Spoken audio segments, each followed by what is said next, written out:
Okay, baik. Bismillahirrahmanirrahim. Alhamdulillahirabbil alamin wassalatu wassalamu ala sayyidina Muhammad wa ala alihi wa sahbihi ajma'in. Insya-Allah malam ini kita akan sambung muka surat 144 surah Al-An'am, muka surat 144 surah Al-An'am ayat yang ke-130. Ayat yang ke-130. Okey, baik, kita baca doa sikit. Bismillahirrahmanirrahim. Rabbi shrah li sadri wa yassir li amri wahlul 'uqdatam min lisani yafqahu qawli. Rabbi yassir wa la tu'assir wa tammim bil khair ya fattah wa bika nasta'in. Subhanaka la ilma lana illa ma 'allamtana innaka antal alimul hakim. Allahumma anfa'na bima 'allamtana wa 'allimna ma yanfa'una wa zidna ilma walhamdulillahi rabbil alamin. Okay.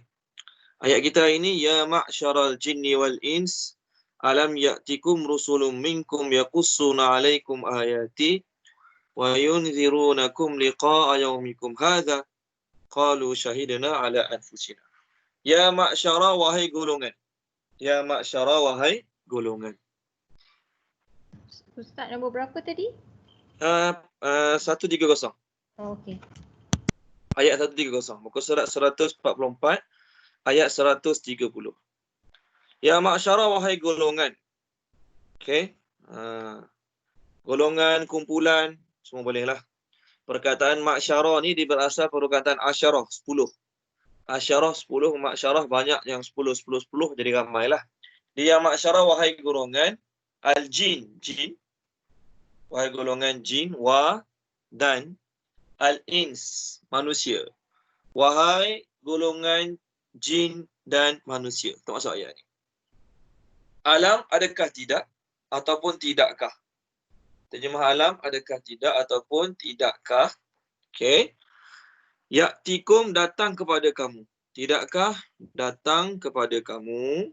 Okey, adakah tidak datang kepada kamu? Rusulun, rasul-rasul. Rusulun, rasul-rasul. Plural lah. Rusulun, rasul-rasul. Minkum, di kalangan kamu. Minkum, di kalangan kamu. Yaqussuna, mereka menyampaikan. Yaqussuna, mereka menyampaikan, boleh membacakan, semua boleh. Okey. Perkataan yaqussuna ni dia berasal dari perkataan kisah. Qissatun, satu kisah. Qasun, kisah-kisah yang banyak. Yaqussuna, mereka menyampaikan kisah tu sebenarnya. Tapi kita bukan bincang pasal kisah. Mereka menyampaikan. Alaikum ke atas kamu. Ayati, ayat-ayatku. Ayati, ayat-ayatku. Okey. Dan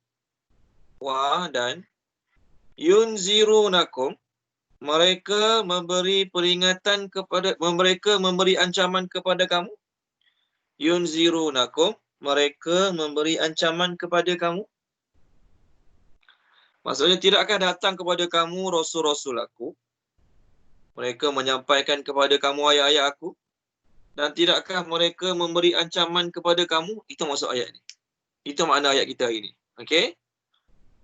Liqa'a, terhadap pertemuan. Liqa'a, terhadap pertemuan. Itu terjemah liqa'a. Okey? Terjemah liqa'a, terhadap pertemuan. Okey, terjemah liqa'a, terhadap pertemuan. Yaumikum, hari kamu. Yaumikum, hari kamu. Terhadap pertemuan hari kamu. Maksud hari kamu ni hari kiamat. Ni lah. Okey, terjemah haza ini. Puan Ena, terjemahkan Puan Ena ayat kita ni. Okay. Hai golongan jin dan manusia, tidakkah datang pada kamu rasul-rasul di antara kamu sendiri. Mereka menyampaikan atas kamu ayat-ayat kepada kamu ayat-ayatku, dan mereka ancaman kepada kamu terhadap hari kamu ini. Pertemuan tertinggal. Terhadap pertemuan hari kamu ini. Okey, baik. Allah Ta'ala menceritakan tentang perkara yang akan berlaku hari kiamat kelak. Hari kiamat kelak, Allah Ta'ala akan kumpulkan jin dan manusia di padang mahsyar. Kalau kita tengok ayat 128, kita berhenti minggu lepas ayat 129 kan? Puan Asmah, tolong baca Puan Asmah ayat 128 boleh tak? Tolong baca Puan Asmah 128. Puan Asmah, tolong baca 128. Bismillahirrahmanirrahim. 128.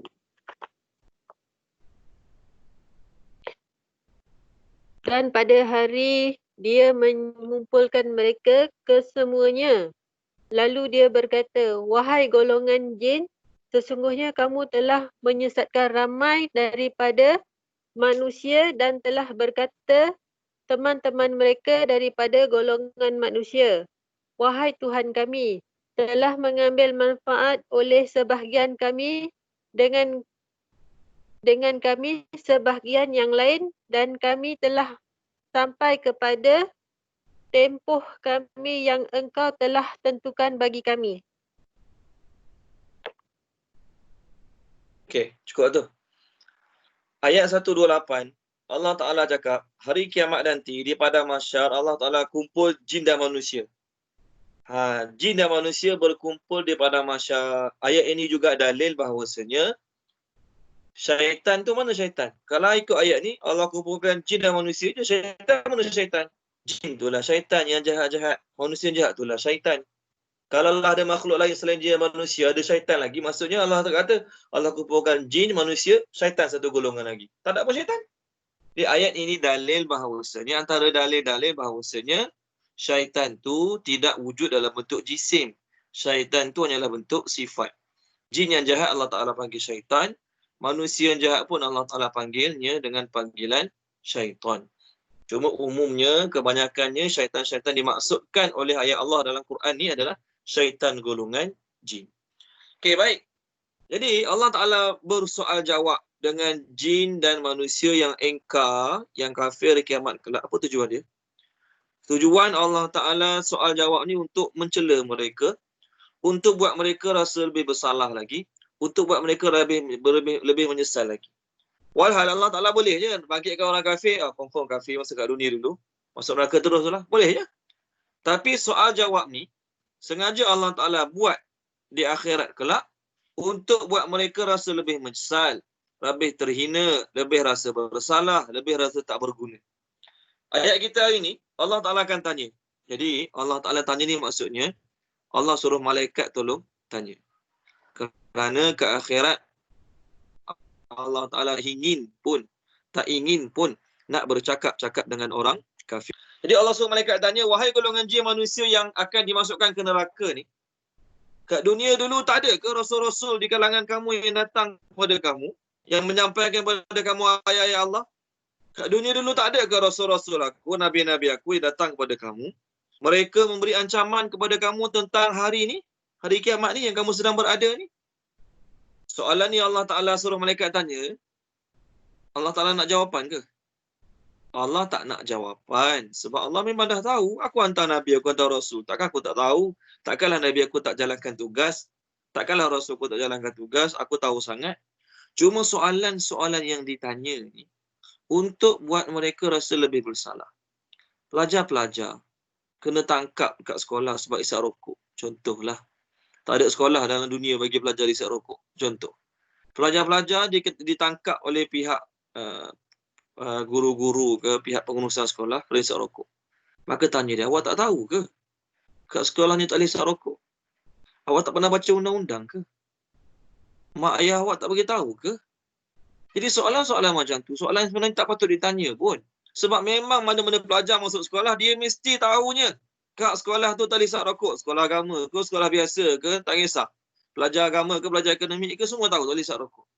Jadi ditanya juga soalan tu untuk buat mereka rasa lebih menyesal, untuk buat mereka rasa lebih bersalah, untuk buat mereka rasa lebih tak berguna, untuk buat mereka rasa lebih terhina. Ini maksud soalan-soalan macam ni. Jadi Allah Ta'ala tanya orang yang akan masuk neraka dan jin yang akan masuk neraka, Dulu kat dunia, masa kamu seronok hidup bermaksiat pada Allah, kufur pada Allah tu, tak ada orang datang bagi nasihat ke? Tak ada orang datang bagi warning ke? Soalan-soalan macam tu Allah Ta'ala tanya. Pertama, Allah Ta'ala tanya sebab nak bagi mereka rasa lebih bersalah, lebih hina, lebih menyesal. Kedua, Allah Ta'ala nak tunjukkan pada kita dalam ayat ni bahawasanya Allah tidak akan menzalimi seseorang. Apa maksud Allah tidak akan menzalimi seseorang? Dia tak tahu pun tentang hari kiamat. Dia tak tahu pun tentang padang mahsyar. Sebab kat dunia dulu tak ada seorang Nabi pun datang pada dia. Tak ada seorang Islam pun menyampaikan pada dia. Tiba-tiba bangkit ke akhirat, tak pernah tahu pun pasal hari ni. Tak ada orang beritahu pun. Pelajar-pelajar yang baru masuk. Pelajar baru masuk semalam. Dia tak baca undang-undang. Okey, dia tak tahu. Okey, kalau masuk surau, kena pakai pakaian sekian. Dia baru masuk. Baru masuk semalam. Undang-undang tak sempat baca habis lagi. Dia tak tahu pun kalau masuk surau malam-malam, kena pakai pakaian sekian, jubah sekian, kopiah sekian, serban sekian contoh. Jadi kalau pelajar yang tak tahu, dia masuk dengan pakaian yang selain patut dia pakai, tiba-tiba serotan dia. Mesti ni, pok serotan dia. Kenapa orang lain baju lain kamu pakai baju ni? Contohlah. Jadi dia kata, Ustaz, saya tak baca undang-undang lagi, saya tak tahu pun. Tak boleh buat macam ni, kena pakai macam ni, saya tak tahu pun. Jadi kalau pelajar baru masuk, dia tak tahu apa undang-undang lagi. Saya terus rotan dia. Zalim tak? Saya zalim lah. Zalimnya lah Ustaz ni. Orang tu baru masuk tak tahu apa lagi, dah kena rotan dah. Yalah, kalau dia dah pelajar 5 bulan dah kat situ, dia dah tahu kalau masuk surau malam kena pakai pakaian macam ni, dia pakai lain juga, tu rotan ni memang patut lah. Ini tak tahu apa, terus kena rotan. Jadi Allah Ta'ala nak tunjuk dalam ayat ni bahawasanya setiap orang yang Allah Ta'ala masukkan ke neraka Allah nanti, mereka tak ada bagi alasan, kami tak tahu, tak ada orang datang pun, tak ada orang bagi nasihat pun. Tengok surah Isra. Tolong baca, Cik Nik Hana, tolong baca. Surah Isra ya. Muka surat surah Isra Surah Isra, muka surat 283 ayat 15. 283 Ustaz. Ayat 15. 28. Oh, sekejap ni. Saya cari page. 283.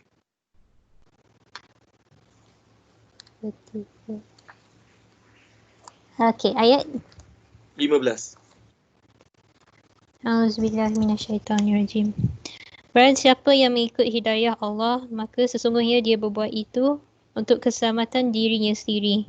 Dan barang siapa yang sesat, maka sesungguhnya dia menanggung sendiri kerugian akibat kesesatan dirinya sendiri. Dan seorang yang berdosa tidak dapat memikul dosa orang lain, dan kami tidak akan mengazab sebelum kami mengutus seorang rasul. Kami tidak akan mengazab, memberi musibah, memberi bala bencana, menghancurkan sesuatu kaum sebelum kami mengutus seorang rasul. Kaum tu kafir, durhaka pada Allah. Dia tak tahu dia bersalah. Allah hantar Nabi, Allah hantar Rasul. Dia reject juga. Pun Allah Ta'ala bagi azab. Kaum tu kafir, dia sembah berhala. Tak ada, Allah tak hantar Nabi, Allah tak hantar Rasul. Tiba-tiba pop Allah Ta'ala terbagi azab. Allah tak kawal macam tu. Allah tidak akan melakukan sedemikian. Kerana zalim. Dia tak tahu dia bersalah. Dia tak sedar dia bersalah. Allah tak hantar Rasul, tak bagi kitab, tak hantar pemberi ancaman. Tiba-tiba Allah Ta'ala bagi azab. Kalau kita tengok kaum-kaum yang dia azab. Kita baca buku kaum-kaum yang telah pupus sebelum ni. Semua kaum tu Allah Ta'ala hapuskan, Allah Ta'ala habiskan mereka 100% kerana mereka telah didatangi Rasul. Mereka reject Rasul tersebut. Okey, baik. Tengok satu lagi. Cik Nik Hana boleh baca satu lagi. Muka surat 104 ayat 165. 104 ayat 165. Surah An-Nisa. 104.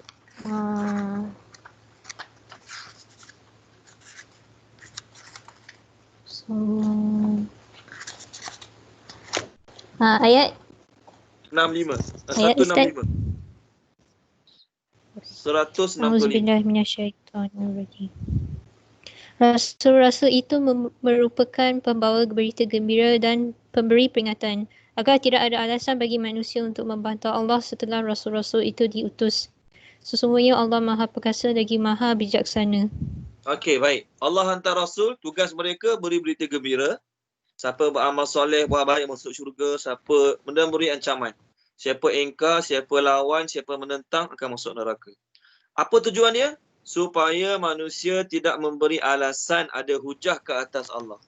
Ke akhirat nanti bila Allah Ta'ala tanya kenapa tak taat? Ustaz, Kami tak tahu. Kami tak tahu. Tak tahu pun. Tak tahu pun dari kiamat. Tak tahu pun dari syurga neraka. Tak boleh bagi alasan tak tahu. Sebab Allah dah hantar Rasul. Dan Rasul tu memang tugas dia beri berita gembira dan beri ancaman. Dan satu ayat lagi. Tengok surah Al-Mulk. Al-Mulk kita biasa baca setiap malam kan. Puan Ina tahu baca Puan Ina? Ayat 8, ayat 9.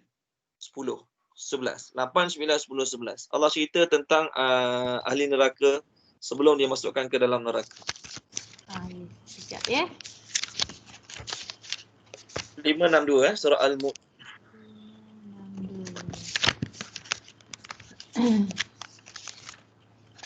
Okay, ayat nombor 8.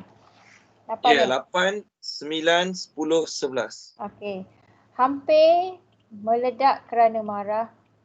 Setiap kali ada sekumpulan orang-orang kafir dilemparkan ke dalamnya, penjaga-penjaga neraka itu bertanya kepada mereka, apakah belum pernah ada orang yang datang memberi peringatan kepadamu di dunia? Mereka menjawab, benar sungguh.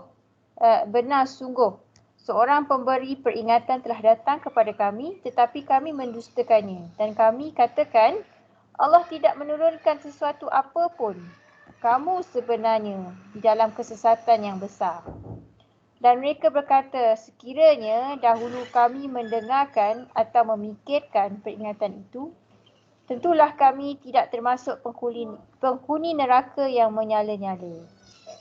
Maka mereka mengakui dosanya, tetapi jauhlah dari rahmat Allah bagi penghuni neraka yang menyala-nyala itu. Okey, terima kasih Puan Ina.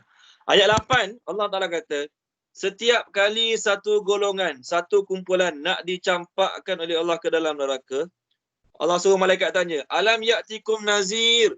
Dulu kat dunia tak ada datang kepada kamu pemberi ancaman? Dulu kat dunia tak ada orang warning kamu ke? Dulu kat dunia tak ada orang beri ancaman pada kamu ke? Itu maksud alam ya'tikum nazir. Mereka pun jawab, ada dulu datang seorang pemberi ancaman. Tapi kami dustakan. Kami siap cakap pada dia lagi, Allah tak akan turunkan wahyu pada kamu. Allah tak pernah turunkan wahyu pada kamu pun. Kamu reka-reka sendiri je. Kemudian mereka pun kata, kalaulah kat dunia dulu kami dengar cakap dia, kami ikut, mesti kami tak akan masuk dalam neraka yang menyala-nyala ni kan. Mereka pun mengaku kesalahan mereka.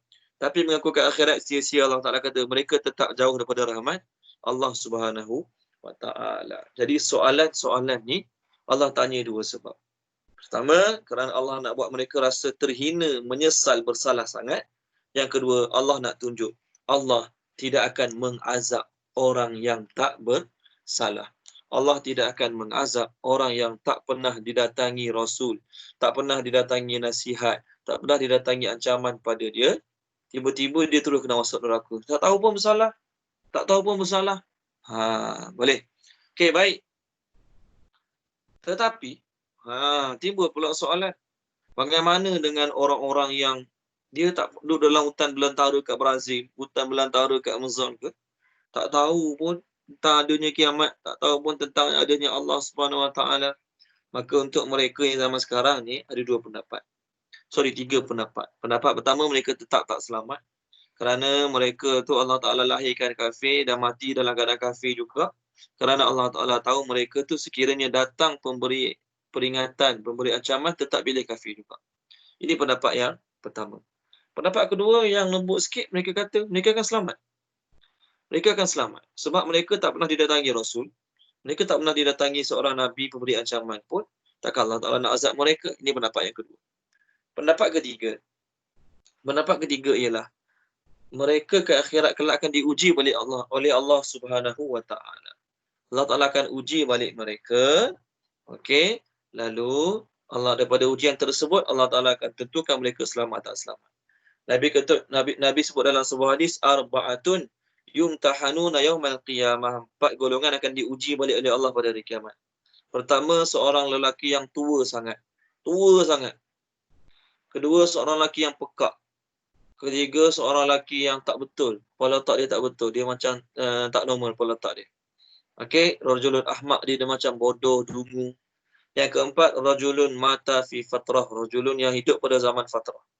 Pertama, orang lelaki tua sangat. Dia kata, ya Allah, dulu kat dunia, masa Nabi mu datang, aku tua sangat masa tu. Jadi aku tak boleh nak ikut, tak boleh nak dengar sangat apa yang dia cakap. Kalaulah masa Nabi kamu datang pada aku tu, aku muda, mesti aku ikut dia betul-betulnya lah. Ini lelaki yang pertama. Lelaki tua yang kedua dia kata, ya Allah, masa Nabi kau datang tu aku pekak.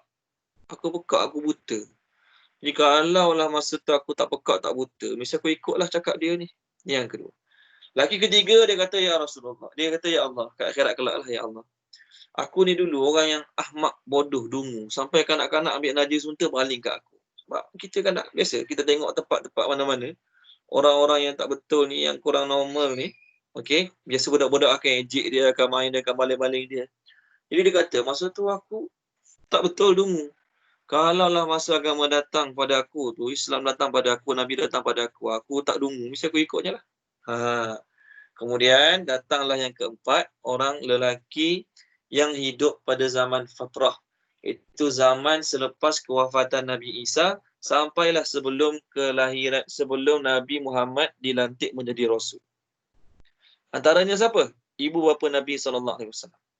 Jadi mereka pun cakap pada Allah. Dia kata, ya Allah, kami dulu lahir-lahir, tak pernah jumpa Rasul pun, tak ada mana-mana Rasul pun. Kalaulah masa kami lahir itu ada Rasul dan Nabi datang pada kami, confirm kami ikutnya lah. Maka Allah Ta'ala uji mereka dengan cara Allah Subhanahu Wa Ta'ala suruh mereka pergi neraka. Pergi semua kamu masuk neraka. 4 golongan masuk neraka. Maka mereka pergi. Mereka berkata, ya Allah, kami tak sangguplah nak masuk, panas sangat api neraka tu. Panas sangat api neraka tu. Maka apa kata Nabi SAW? Sesiapa yang taat Allah pada masa tu, masa Allah Ta'ala suruh masuk neraka, dia pergi masuk juga, maka dia akan selamat. Neraka akan jadi sejuk sejahtera bagi dia. Tapi siapa yang pergi, tak nak lah, panas sangat lah, macam-macam alasan, maka dia Allah Ta'ala masuk dalam neraka. Allah Ta'ala kata, dulu kamu bagi alasan, aku ni lah ni, suruhan aku ada depan mata kamu ni.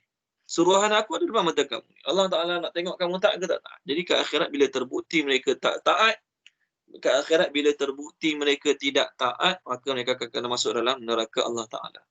Ini pendapat yang ketiga. Pendapat pertama mengatakan, tak, orang kafir yang duduk ke hutan-hutan mana-mana pun tetap kena masuk neraka juga. Kenapa ya? Sebab dulu semua manusia di alam roh. Di alam roh, sebelum kita lahir ke muka bumi ni, sebelum kita berada dalam tulang sulbiah kita lagi, Allah Ta'ala dah tanya kita. Allah Ta'ala dah tanya semua manusia. Alastu bi rabbikum? Bukankah aku ni Tuhan kamu? Dan semua roh-roh kita, roh orang kafir ke roh Islam, semua jawab, bala. Ya, kamu Tuhan kami. Puan Asmah, tolong baca Puan Asmah. Surah Al-A'raf. Okey, surah Al-A'raf, muka surat 173, ayat 172. Muka surat 173, ayat 172. Boleh tak baca Puan Asmah?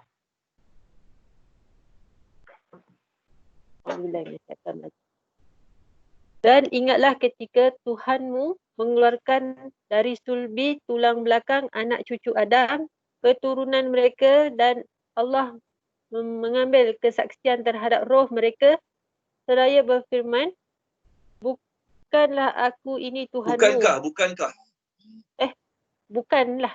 Bukanlah aku ini Tuhanmu. Mereka menjawab, betul, engkau Tuhan kami. Kami bersaksi, kami lakukan yang demikian itu agar di hari kiamat kamu tidak mengatakan sesungguhnya ketika itu kami lengah terhadap ini. Okey. Kalau bukanlah tu, wallahu alam. Maksudnya, alastu bi rabbikum? Bukankah aku ni Tuhan kamu? Allah Ta'ala tanya. Alastu bi rabbikum? Allah Ta'ala tanya kita di alam roh dulu. Bukankah aku ni Tuhan kamu? Lalu mereka semua jawab, kita pun jawab masalah roh dulu. Ya, kami bersaksi, we testify, kamu Tuhan kami, engkau Tuhan kami. Apa tujuan dia? Agar ke akhirat kelak, pada hari kiamat, tak ada orang boleh bagi alasan, kami tak tahulah, kami tak perasan lah, kami lengah lah, kami lalai lah. Tak. Jadi ikut ayat ini, semua manusia dulu di alam roh, dah mengaku yang Allah tu Tuhan. Tapi bila kembali ke dunia, sembah selain Allah Ta'ala. Maka ada orang tanya Dr. Zakir Naik, mana kita ingat? Dulu kita di alam roh, kita lahir-lahir mana kita ingat? Maka Dr. Zakir Naik jawab, alasan saya tak ingat semasa dalam peperiksaan tak diterima. Semasa dalam peperiksaan, Dewan Peperiksaan. Okay. Kita ditanya soalan-soalan periksa yang, macam tak pernah belajar pun, tak pernah tahu pun. Kita berkata, tak ingatlah. Alasan tak ingat dalam peperiksaan tak boleh diterima. Kita sekarang kan, dunia kan ni ujian. Kita kan dalam dunia ni ujian. Sebelum kita lahir kat dunia tu, Allah Ta'ala dah tanya di dalam roh itu. Kita semua mengaku Allah Ta'ala Tuhan kita. Tiba-tiba kat akhirat nak kata tak tahu, tak boleh. Jadi ikut pendapat ayat ni, yang kafir-kafir tu tak kisahlah duduk kat mana pun, tetap kena masuk neraka Allah Ta'ala juga. Orang putih cakap apa? Orang putih cakap, ignorance is not excuse. Tak semua benda yang tak tahu tu boleh dimaafkan. Tak semua benda yang tak tahu boleh dimaafkan. Ada benda yang tak tahu boleh dimaafkan. Ada benda yang tak tahu tak boleh dimaafkan. Saya orang Selangor lah. Saya tak tahu pun kalau parking kat Kedah kena bayar parking juga. Saya orang Selangor lah. Saya tak tahu pun kalau balik Kelantan pun kena bayar parking juga. Saya ingat ke kena bayar parking kat Selangor je? Itu bukan alasan. Kita orang Malaysia, kita tahu setiap negeri, setiap bandaraya ada majlis pemandarannya dan semua negeri, daerah kat tempat kita ni semua kena bayar parking. Tak boleh bagi alasan saya tak tahu. Okey, boleh? Okey, baik. Itu perbincangan pertama. Perbincangan kedua, kalau kita tengok balik ayat ni. Puan Ina ada bertambah orang lain ke? Ke masih lagi 3 orang ni Puan Ina? Saya tak nampak Puan Ina. Ada Puan Zanaria. Lagi? Itu saja. Okey, baik. Puan Zanaria, apa khabar Puan Zanaria? Alhamdulillah. Ada Puan Zanaria? Ya, saya dengar Tok Ustaz. Dengar, Alhamdulillah. Puan Zanaria tahu ke page berapa kita hari ni? Dah tahu page 144 ayat 130. Okey, baik. Puan Zanaria cuba baca terjemah tu boleh tak? 130 boleh? Baca terjemah yang dekat Quran Puan. Okey, boleh. Wahai sekalian jin dan manusia, bukankah telah datang kepadamu rasul-rasul dari kalanganmu sendiri yang menyampaikan kepada kamu ayat-ayatku dan yang memberikan amaran kepadamu tentang pertemuan kamu dengan hari ini? Okey, cukup. Puan Zanaria, Puan Asmah, Puan Ena, Cik Nik Hana. Agak-agak apa persoalan yang nak ditimbulkan daripada ayat ini? Agak-agak apa soalan yang mungkin akan keluar daripada ayat ini? Agak-agak lah. Agak-agak. Okey? Ada tak? Kalau siapa yang tahu. Siapa dapat jawab, saya bagi RM1. RM1 je lah. Okey? Okey, baik. Yang dibincang dalam ayat ini, kalau tengok zahirnya, Allah kata, wahai manusia dan jin, tidakkah datang kepada kamu rasul-rasul di kalangan kamu sendiri? Jadi yang nak dibincang, seolah-olah kalau ikut zahir ayat ini, ada rasul-rasul di kalangan manusia, itu normal, semua kita tahu. Untuk jin, jin. Jadi kalau untuk jin, seolah-olah maksudnya, wahai manusia dan jin, tidak akan datang kepada kamu rasul-rasul di kalangan kamu. Jadi zahirnya, ada juga rasul-rasul, nabi-nabi di kalangan jin. Betul kan? Kalau ikut literal, ikut zahirnya. Jadi timbul soalan, adakah nabi di kalangan jin? Adakah rasul di kalangan jin?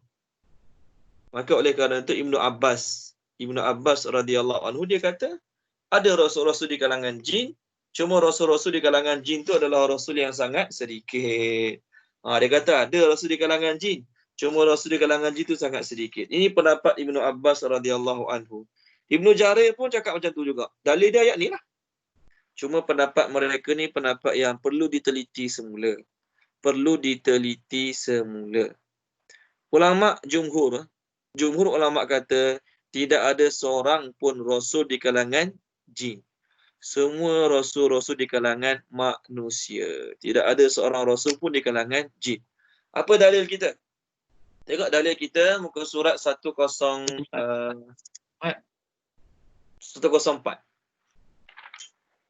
Muka surat 104 surah An-Nisa.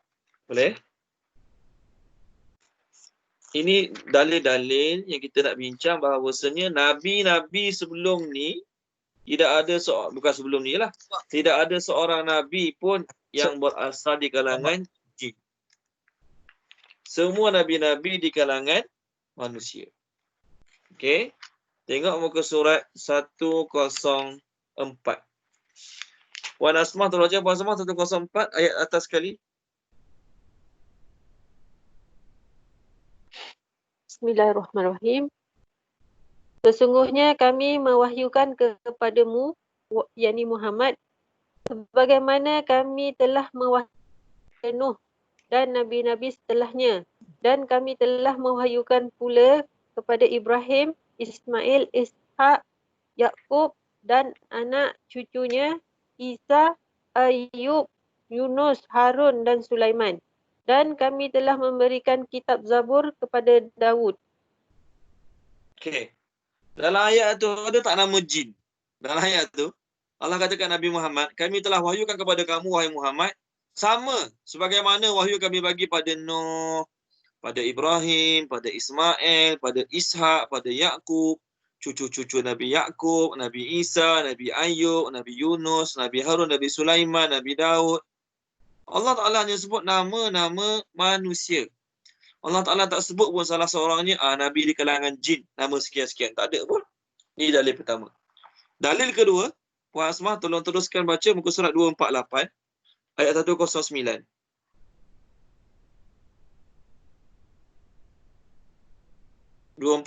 ayat 109. Tolong baca Puan Asmah.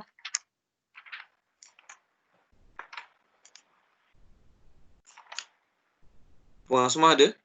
Kena unmute kan kalau Puan Asmah nak baca. Okey. 248. Bismillahirrahmanirrahim. Dan kami telah mengutuskan sebelummu. Kami telah ke kami tidak? Maaf. Dan kami tidak mengutuskan sebelummu, Muhammad, melainkan orang laki-laki yang kami berikan wahyu kepadanya di antara penduduk negeri. Tidakkah mereka... Cukup. Terima kasih Puan Asmah. Allah Ta'ala kata, kami tidak mengutus sebelum kamu, hai Muhammad, melainkan lelaki-lelaki. Manusia lah tu. Yang kami wahyukan kepada mereka di kalangan penduduk kampung. Jadi, dua ayat dah dalil bahawasanya Nabi-Nabi itu tak ada jin. Yang ada lelaki. Yang ketiga, muka surat 322. Cik Nik Hana. Tolong baca Nik Hana. Cik Nik Hana. Muka surat 322. Ayat 7. 322. Ayat 7. Dengan ayat 8. Boleh tak dengan ayat 8?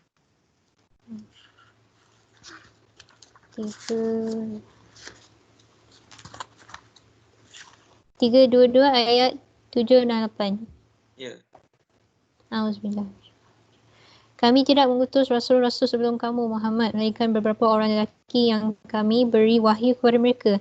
Maka tanyalah olehmu kepada orang yang orang yang berilmu jika kamu tidak mengetahui.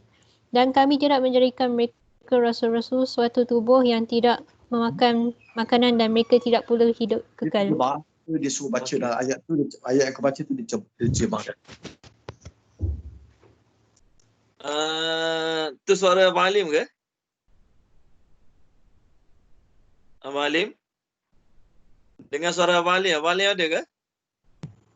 Ya, tadi dia ada. Lepas tu tiba-tiba dia tak ada.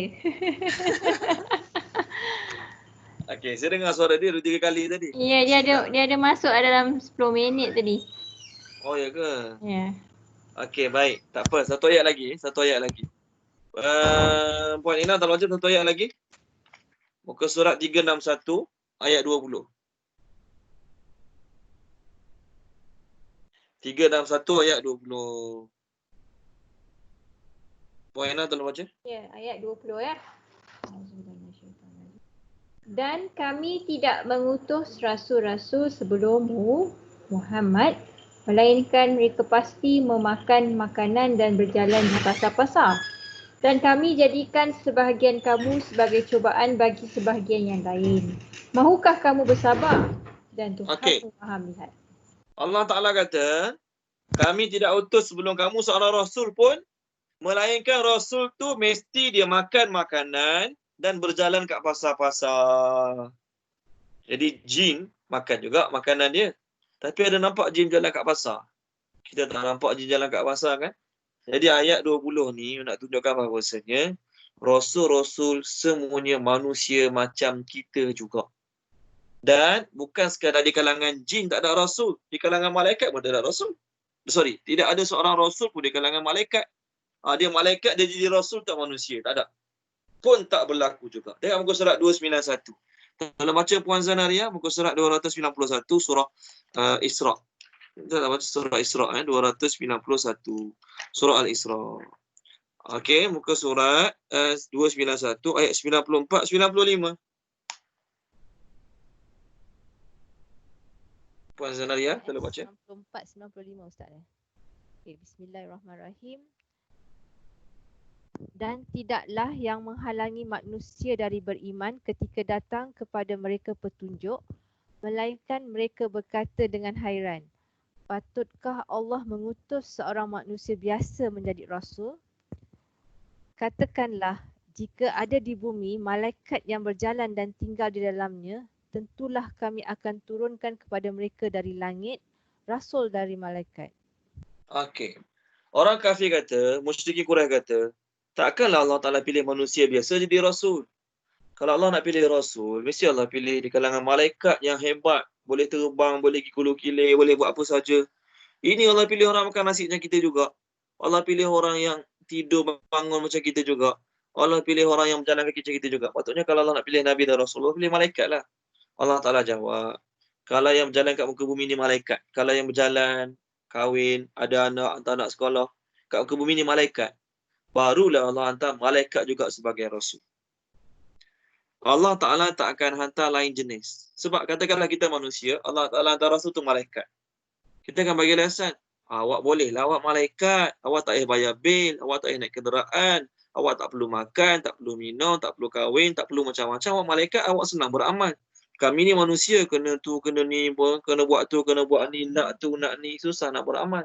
Awak malaikat senanglah, kita akan bagi alasan. Jadi Allah Ta'ala hantar Rasul kita di kalangan manusia jenis kita juga, agar kita tak boleh bagi alasan. Di ayat-ayat yang saya kongsikan pada tuan-tuan tadi, dalil-dalil menunjukkan bahawasanya tidak ada pun rasul-rasul di kalangan jin. Semua rasul-rasul di kalangan manusia. Habis tu, jin-jin dia nak beramal macam mana? Quran yang Allah Ta'ala turunkan untuk kita ni, Quran yang sama juga Allah Ta'ala turunkan kepada jin. Maksudnya jin pun dia kena beramal macam kita jugalah. Jin pun dia kena beramal dengan ayat Quran ni jugalah. Dalil dia, tengok surah Ar-Rahman, ayat yang famous dalam surah Ar-Rahman. Fabi ayyi ala'i rabbikuma tukazziban. Tengok surah Ar-Rahman Muka surat 531. Okey. 531. Okey. Muka surat 531 ayat 13, ayat 16, banyak dalam Quran ayat-ayat tu. Tolong baca terjemahan dia. Puan Asmah, ada Puan Asmah? Tolong baca Puan Asmah. Bismillahirrahmanirrahim. 13 Ustaz. Ya. Maka nikmat Tuhanmu yang manakah yang kamu dustakan? Okey, tu dia. Macam tu terjemah dia. Okey, baik. Sepatutnya kamu berdua dustakan. Sepatutnya kamu berdua dustakan. Mana kamu berdua tu? Pertama, kalau Tuhan seorang, Rabbuka. Kat sini, Rabbukuma, Tuhan kamu berdua. Kemudian, tukazziban, kamu berdua. Jadi, ayat Rabbukuma, kalau Tuhan seorang, Rabbuka. Ni Rabbukuma. Rabbukuma tu dua. Apa maksud dua kat sini? Dua kat sini, dua golongan. Pertama, golongan jin dan kedua, golongan manusia. Nikmat yang manakah yang Tuhan kamu berdua, yang kamu berdua nak dustakan? Itu maksud ayat ni. Nikmat yang manakah yang Tuhan kamu bagi kamu? Okey, ayat 16 tu lagi detail. Puan Asmah boleh tolong baca tak? Puan Asmah ayat 16. Maka nikmat Tuhanmu yang manakah yang kamu dustakan? Tak ada berdua juga Tak ada Ustaz. Okey Orang putih terjemah dalam ini terjemahan English Then which of the blessing of your Lord will you both Both kat sini jinns and men deny. Ada tulis kat bahasa Inggeris punya jin and men deny. Kamu berdua, nikmat Tuhan kamu berdua, yang mana kamu nak dustakan? Kemudian Allah, okey, jadi wallahu alam lah, mungkin tertinggal ke apa ke. Sepatutnya kamu berdua tu adalah manusia dan jin. Ayat ini menunjukkan bahawasanya Quran ini bukan saja Allah Taala suruh dibacakan sampai kepada manusia. Jin pun sama juga. Tengok ayat surah yang sama, muka surat sebelah ayat 33. Ayat 33. Tolong baca. Puan Ena, ada orang lain lagi tak? Selain puan-puan hajah-hajahnya, ada lain tak? Tak adalah. Balik kepada kita saja. Tak ada pertambahan dah. Okey, baik. Tadi dengar suara balik, lepas tu hilang juga. Okey, baik. Puan Ena, tolong baca ayat 33. Puan Ena, ayat 33. Ayat 33. Sorry, 31, 32, 33. Kami akan memberi perhatian sepenuhnya kepadamu, wahai golongan manusia dan jin. So saya puas hati terjemah dia. Terus. Maka nikmat Tuhanmu yang manakah yang kamu dustakan? Wahai golongan jin dan manusia, jika kamu sanggup menebus melintasi penjuru langit dan bumi, maka tembuslah. Kamu tidak akan mampu menembusnya kecuali dengan kekuatan Allah, iaitu dari Allah. Okey, ayat 31, sanafrughu lakum ayyuhas saqalan. Wahai golongan, dua kumpulan, iaitu golongan manusia dan jin. Jadi ayat-ayat dalam surah Ar-Rahman ni menunjukkan pada kita bahawasanya Allah berbicara Quran ini kepada dua golongan, manusia dan jin. Jadi jin dia tak ada kitab dia sendiri, dia tak ada rasul dia sendiri. Dia pun kena beriman dengan kitab kita ni. Dia pun kena beriman dengan Nabi kita, Nabi Muhammad sallallahu alaihi wasallam. Habis tu ayat yang rasul kita balik tadi, balik semula ayat kita hari ni, ayat pertama kita. Allah Ta'ala tanya, wahai manusia dan jin, wahai manusia dan jin, bukankah telah datang kepada kamu rasul-rasul di kalangan kamu? Jadi maksud rasul-rasul di sini ialah penyampai utusan, bukan rasul pilihan Allah. Jelas Setiap orang yang menyampaikan suruhan. Contoh saya hidup zaman Nabi. Contoh saya hidup zaman Nabi Muhammad sallallahu alaihi wasallam. Nabi Muhammad tulis surat, suruh hantar kat Raja Rom bagi kat saya. Nabi Muhammad bagi surat kat saya, suruh hantar kat Raja Rom. Maka bila saya sampai kat Raja Rom, saya akan kata apa pada dia? Ana Rasulillah sallallahu alaihi wasallam. Saya adalah utusan daripada Rasulullah sallallahu alaihi wasallam. Jadi maksud rasul kat sini adalah orang yang tolong menyampaikan. Orang yang tolong menyampaikan. Dia bukan rasul, tapi dia hanya penyampai. Dia hanya penyampai. Malaikat Jibril Allah Ta'ala pernah panggil dengan panggilan rasul. Tapi maksud Jibril rasul yang Allah Ta'ala panggil. Itu bukan Jibril jadi rasul, bawa wahyu, baca kitab, bawa wahyu pada manusia. Bukan. Maksud rasul kat situ, Allah Ta'ala panggil Jibril dengan rasul. Maksudnya, tukang tolong sampaikan. Tukang bawa risalah. Itu panggil rasul. Tengok surah Taha. Dalam surah Taha ni ada satu perkataan rasul. Tapi yang dimaksudkan dengan rasul di sini adalah Jibril alaihi salam. Tolong baca Cik Nihana surah Taha Muka surat 300. Okey. Muka surat 300. Sekejap. 300 lebih. Lebih berapa je Okey, 318. Ayat 9596. 9596. Auzubillah minasyaitonirrajim. Musa berkata, apakah yang mendorongmu berbuat demikian, wahai Samiri? As-Samiri menjawab, aku mengetahui sesuatu yang mereka tidak mengetahuinya. Maka aku ambil segenggam daripada jejak Rasul, lalu aku melemparkannya, dan demikianlah nafsuku merujukku. Ada tak ada beritahu dalam note ke mana-mana Rasul tu apa dia? Tak ada Ustaz. Tak ada Tak ada. Siapa punya terjemahan Melayu ke English ke, dia beritahu apa makna Rasul tu? Ada tak? Quran Puan Zanaria ke? Ustaz punya dalam Quran memang tak ada, tapi pernah diceritakanlah kat sini Jibril, jejak Rasul tu Jibril. Siapa cerita? Saya cerita ke? Ustaz yang cerita sebenarnya. Ustaz dia cakap, tapi dalam Quran saya dia cakap Rasul dalam kurungan dia letak Jibril. Itu betul. Ya. Samiri anak luar nikah. Betul. Samiri itu anak luar nikah. Baik, betul. Betul Puan Zanaria. Yang terjemah dia memang Rasul. Tapi Rasul kat sini maksudnya Jibril. Habis tu Allah panggil Jibril Rasul. Allah panggil Jibril Rasul bukan maksudnya Jibril ni di kalangan Rasul dengan Nabi Muhammad sama kategori. Bukan. Maksud Rasul di sini pengantar, penyampai utusan. Penyampai utusan. Ini makna Rasul kat sini. Jadi, perkataan Rasul yang Allah Ta'ala guna dalam ayat kita tadi, maksudnya, wahai golongan jin, tidak ada ke orang yang menyampaikan apa yang disampaikan oleh Nabi Muhammad kepada kamu. Jadi Rasul kat situ, dalam ayat kita sekarang, bukan maksudnya Allah pilih kamu jin nama sekian, kamu pun aku lantik jadi Rasul juga ya. Kamu pun nanti ada mujizat sendiri jugalah. Sebagaimana Nabi-Nabi ada mujizat, kamu pun kami akan bagi mujizat juga. Tak. Bukan maksud Rasul tu. Maksud Rasul yang disebut oleh Allah dalam ayat kita ini, ayat pertama ini, maksudnya utusan-utusan orang yang tolong menyampaikan. Jadi, Allah Ta'ala tanya jin, wahai jin, tak ada ke jin-jin yang kategori kamu yang tolong menyampaikan kepada kamu ayat-ayat Allah, yang tolong sampaikan kepada kamu ancaman-ancaman tentang kiamat ini, tak ada ke? Jadi maksud Rasul tu bukan Rasul pilihan sama level dengan Nabi Muhammad, Nabi Musa, bukan. Maksudnya penyampai.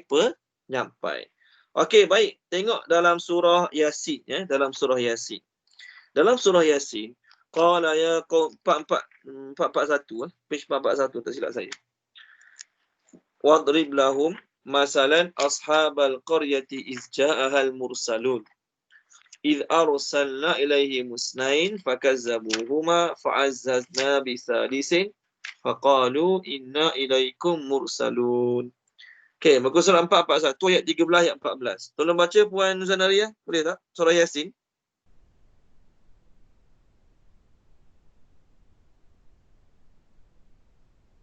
Ada Puan Zanaria? Ada. Kejap Ustaz. Ayat 13 Ustaz. 13 dan 14. 13-14. Dan ceritakanlah kepada mereka satu keadaan yang ajaib mengenai kisah penduduk sebuah bandar, iaitu ketika mereka didatangi rasul-rasul kami.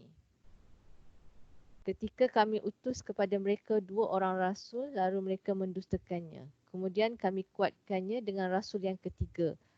Lalu rasul-rasul itu berkata, sesungguhnya kami ini adalah diutuskan kepada kamu. Okey, baik. Ulama beza pendapat. Rasul ini dimasukkan dalam ayat ini, adakah Rasul pilihan Allah? Allah pilih mereka jadi Rasul. Sebagaimana Allah pilih Nabi Musa, Nabi Harun jadi Rasul, Allah pilih mereka juga jadi Rasul. Ataupun mereka ini adalah utusan Nabi yang ada pada zaman tersebut. Ada seorang Nabi pilihan Allah. Nabi itu macam-macam pendapat lah. Ada kata Nabi Isa, ada kata Nabi Yahya, ada kata Nabi Zakaria, wallahu'alam. Jadi, Nabi itu hantar 3 orang ni pergi kat kampung tu tolong dakwahkan. Jadi 3 orang tu dia panggil Rasul. Kenapa? Kerana diutus oleh Nabi. Diutus oleh Nabi. Macam sebagai contoh tadi, kalau Nabi Muhammad bagi surat kat saya, suruh sampaikan pada Raja Rom, Raja Parsi, maka orang tanya, awak ni siapa? Saya Rasul daripada Rasulullah SAW. Saya utusan daripada Rasulullah SAW. Jadi Allah Ta'ala tanya jin, tak ada ke orang tolong sampaikan kepada kamu? Bukan maksudnya Rasul tu Rasulullah pilih jadi ada mujizat, bukan. Tak ada ke orang tolong sampaikan pada kamu? Kerana jin-jin pun kita dah bincang dalam surah Al-Ahqaf. Saya pernah beritahu sebelum ni, Nabi SAW balik berdakwah daripada Taif, sedih sangat. Nabi baca Quran didengari oleh sekumpulan jin. Jadi jin ni dia balik, dia bagi warning pada kaum dia. Muka surat 506. 506. Tolong baca Puan Ena 506 ayat 29, 30, 31. 29, 30, 31. Ni pasal jin. Jadi jin-jin macam ni dia panggil Rasul ni. Jin yang tolong menyampaikan.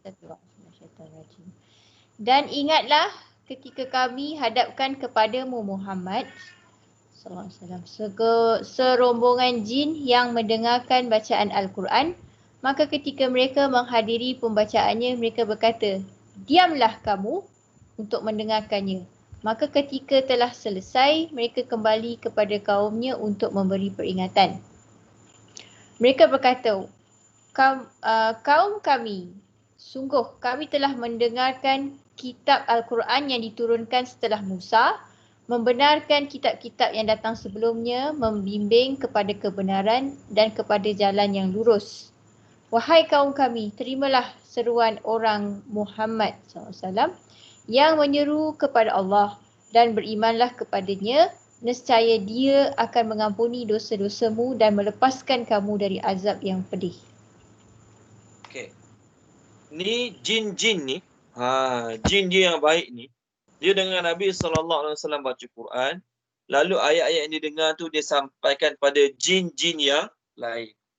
Jadi yang dengar Nabi baca Quran ni, lalu sampaikan pada geng-geng sejenis dengan dia juga, yang dia panggil Rasul. Ini maksud Rasul kat sini. Bukan maksud Rasul tu Allah pilih dia jadi Nabi macam Nabi lain juga. Bukan. Maksud Rasul kat sini, dia tolong sampaikan. Jadi nak mudah faham ayat kita hari ini. Wahai golongan manusia dan jin, tidak ada ke orang-orang yang tolong menyampaikan kepada kamu, penyampai-penyampai yang tolong sampaikan kepada kamu ayat-ayat aku? Tak ada ke orang-orang yang tolong sampaikan warning, ancaman-ancaman aku kepada kamu tentang hari kiamat ni? Itu soalan yang Allah Ta'ala tanya golongan jin dan manusia yang akan dimasukkan ke neraka pada hari akhirat kelak. Apa jawapan mereka? Apa jawapan mereka lepas kena tanya soalan yang bertubi-tubi macam tu? Apa jawapan mereka? Qalu, mereka pun berkata. Sambung balik ayat kita. Sambung balik kita hilang lah. Page saya, Quran saya dah hilang lah. Page dia. Sorry Okey.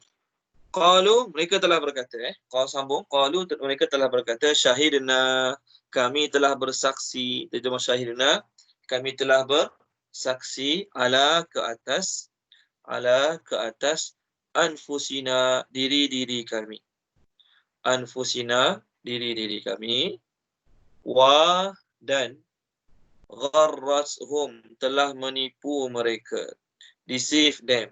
Okay, gharrashum, telah menipu mereka al-hayatud dunya, oleh kehidupan dunia. Al-hayatud dunya, oleh kehidupan dunia. Okay. Wa dan syahidu, mereka bersaksi. Syahidu, mereka bersaksi ala ke atas anfusihim, diri-diri mereka. Anfusihim, diri-diri mereka. Annahum, bahawasanya mereka. Annahum, bahawasanya mereka. Kanu adalah kafirin, orang-orang yang kafir. Kafirin, orang-orang yang kafir. Okey, baik. Tolong terjemahkan dia. Puan Asmah, tengokkan Puan Asmah.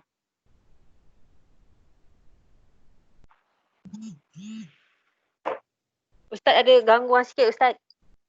Sebab saya Gangguan yang jin ke macam mana? ada gangguan tak fokus. Tak apa. Saja je. Puan Cik Nik Hana, tolong baca. Cik Nik Hana, ayat kita ni. Saya. Auzubillah.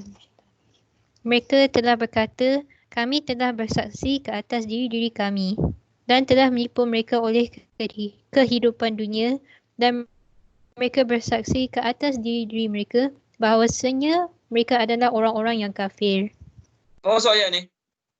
Lepas Allah Ta'ala tanya ke akhirat dengan soalan macam ni, mereka menjawab, mereka pun berkata, kami telah bersaksi ke atas diri kami. Maksudnya, ya, memang dulu ada datang kepada kami penyampai-penyampai utusan, pemberi-pemberi berita ancaman. Memang ada datang. Ada orang tabligh datang, ada ustaz tu datang, ada jiran tu datang, ada budak sekolah tahfiz tu datang, ada orang tu datang. Memang ada datang. Memang mereka datang pada kami. Tapi Allah Ta'ala kata, mereka tu ditipu oleh kehidupan dunia. Kehidupan dunia menyebabkan mereka tak endahkan nasihat yang diberi. Mereka tak hiraukan ancaman disampaikan. Maka mereka tetap memilih nak ingkar, nak lawan, nak ketegak. Maka Allah Ta'ala kata, mereka bersaksi bahawasanya mereka orang yang kafir. Mengaku ke akhirat, mengaku ke depan Allah pada mahsyar, pengakuan yang sia-sia. Pengakuan yang tak ada nilai 1% pun. Kat dunia kalau ngaku salah, rasa bersalah, taubat pada Allah, betapa besarnya nilai taubat tu kalau kat dunia. Kat akhirat mengaku, ya memang betul dulu ada datang, tapi kami lawan dia, kami tak sokong dia, kami benci dia, kami tentang dia. Pengakuan kat akhirat, pengakuan, penyesalan yang tidak ada sebarang manfaat pun.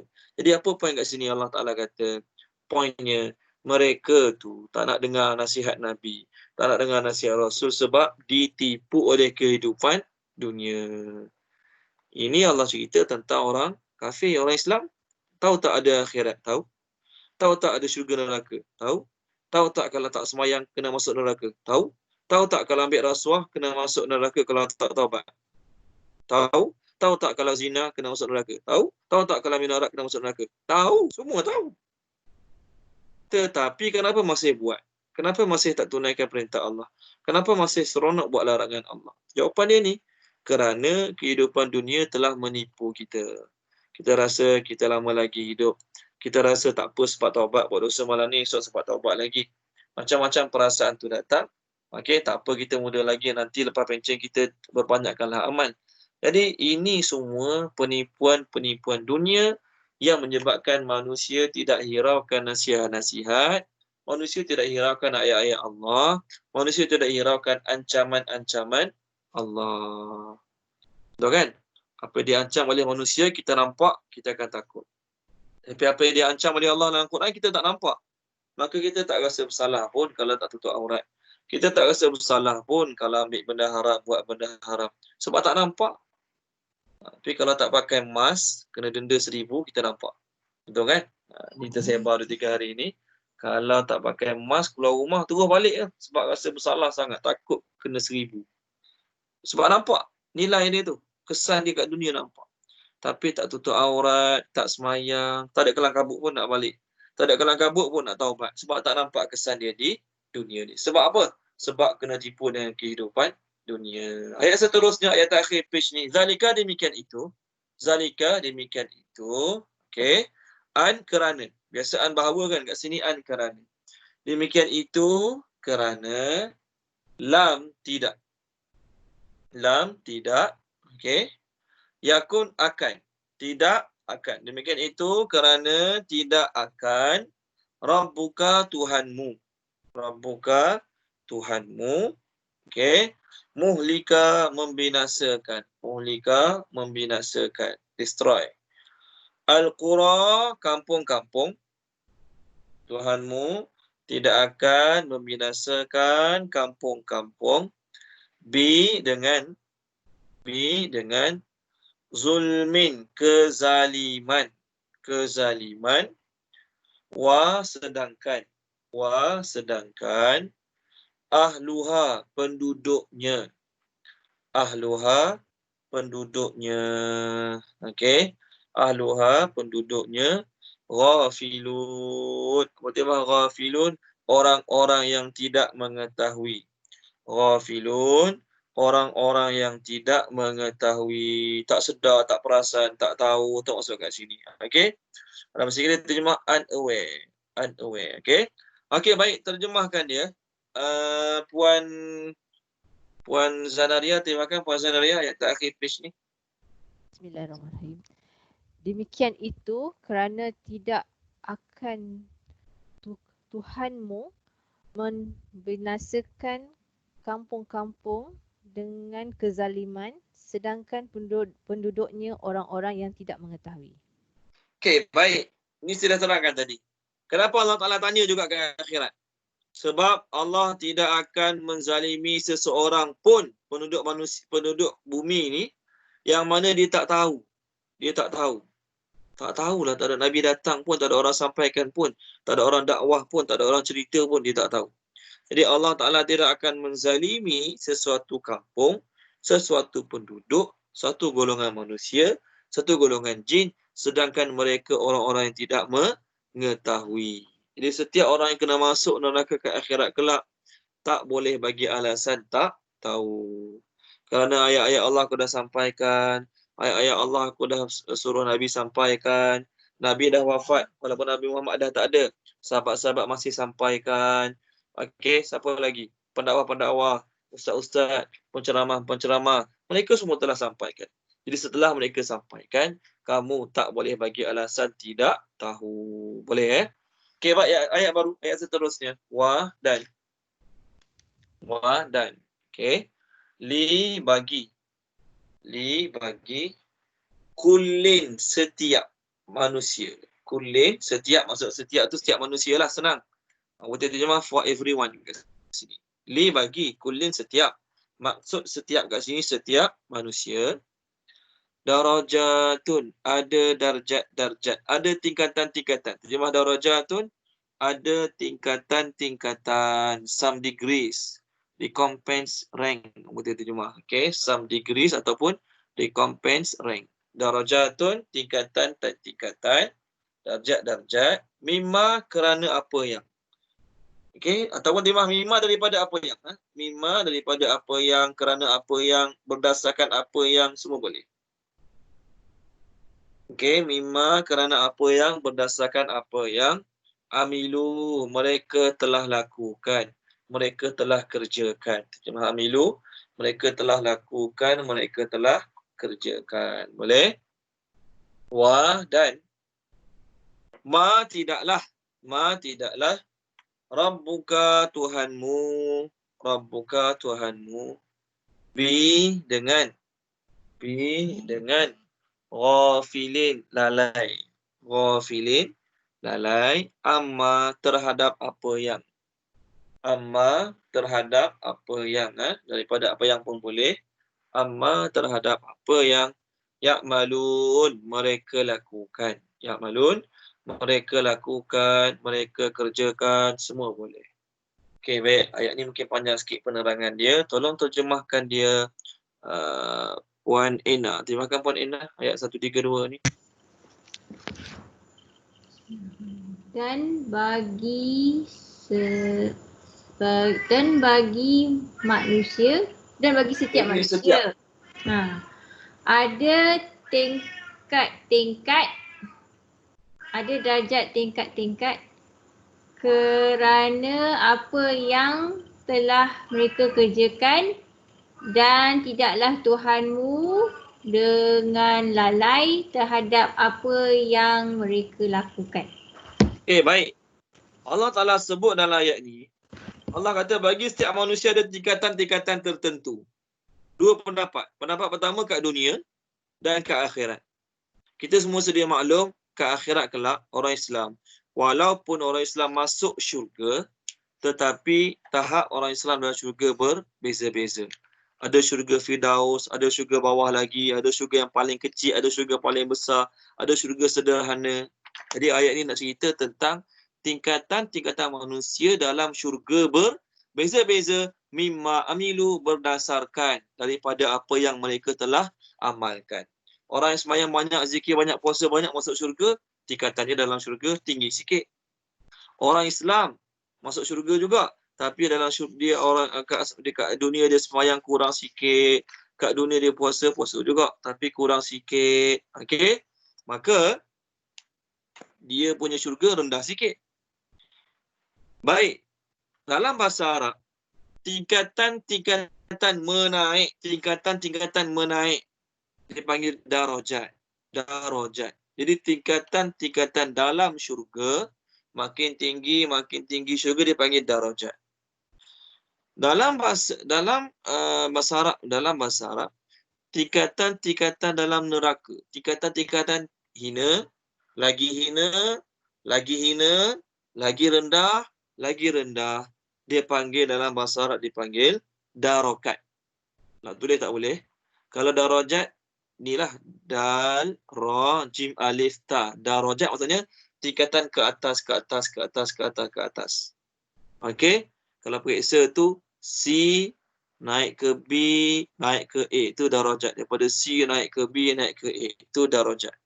Kalau periksa yang fail tu D, turun E, turun F, turun G, tak tahu turun apa lagi, ke bawah tu dipanggil darokat. Darokat. Tengok surah An-Nisa. Kita dah lalu perkataan darokat. Innal munafiqina fi dar. Muka surat 101. Tolong baca terjemah dia, Puan Asmah, boleh? Puan Asmah. Puan Asmah, muka surat 101 ayat 145. Boleh tak? Boleh. Okey. Bismillahirrahmanirrahim. Sesungguhnya orang-orang munafik itu ditempatkan pada tingkatan yang paling bawah dari neraka. Dan kamu tidak akan mendapat seorang penolong pun bagi mereka. Okey, terima kasih Puan Asmah. Allah Taala terjemah yang Puan Asmah baca tadi, tingkatan yang paling bawah. Tingkatan paling bawah apa bahasa Arab dia? Tengok bahasa Arab dia, saya harap puan-puan semua buka page ni. Tengok ayat dia. Innal munafiqina fid darki. Nampak? Fid darki tu. Jadi tingkatan ke atas bahasa Arab dia panggil darajat, naik darjat kita panggil.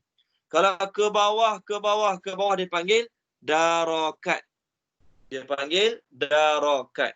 Jadi tingkatan yang paling bawah, hina teruk sekali dalam neraka, dihuni oleh siapa? Dihuni oleh orang-orang munafik. Mereka akan masuk neraka, tingkatan mereka, darakat mereka paling bawah sekali. Jadi, bila kita tahu perbezaan antara darajat ke atas dengan darakat ke bawah, dah jelas Kalau darajat tingkatan menaik lagi mulia. Darakat ke bawah lagi hina. Tu kena tahu tu dulu. Lepas kita tahu dua tu, kita buka balik ayat kita hari ni, ayat yang kita baru terjemah tadi. Allah Taala cakap, bagi setiap manusia ada darjat-darjat terhadap apa yang mereka telah lakukan. Jadi seolah-olah dalam ayat ini, seolah-olah zahirnya Allah Ta'ala kata darjat tu bagi manusia tu ada darjat yang meninggi. Untuk orang baik je ada darjat-darjat. Orang baik masuk syurga, ada darjat dia tinggi. Orang dalam neraka tak ada pun. Seolah-olah ayat ni Allah Ta'ala tak kata pun. Sebab patutnya Allah Ta'ala kata, bagi setiap manusia ada darajat dan darakat berdasarkan apa yang mereka lakukan. Baru kita faham. Allah Ta'ala kata, bagi setiap manusia ada darajat, menaik. Untuk kategori orang baik, orang tak baik ada darakat, menurun. Baru senang faham kan? Tapi ni Allah kata darajat, seolah-olah maksudnya di sisi Allah ada tahap menaik je. Darjat tahap menurun ni Allah Ta'ala tak pandang. Jadi seolah-olah ikut ayat ni, zahirnya, apa masuk neraka sama level semua dalam neraka. Bukan macam tu. Ini kita panggil kaedah. Allah Ta'ala sebut satu side, tapi Allah Ta'ala maksudkan kedua-duanya sekali. Allah Ta'ala sebut darajat je, tapi Allah Ta'ala masukkan juga darakat sekali. Contoh, tengok muka surat 276. Muka surat 276. Tolong baca Cik Nik Hana, ayat 81. Ayat 81. Page 276. Surah An-Nahl. 276. 276.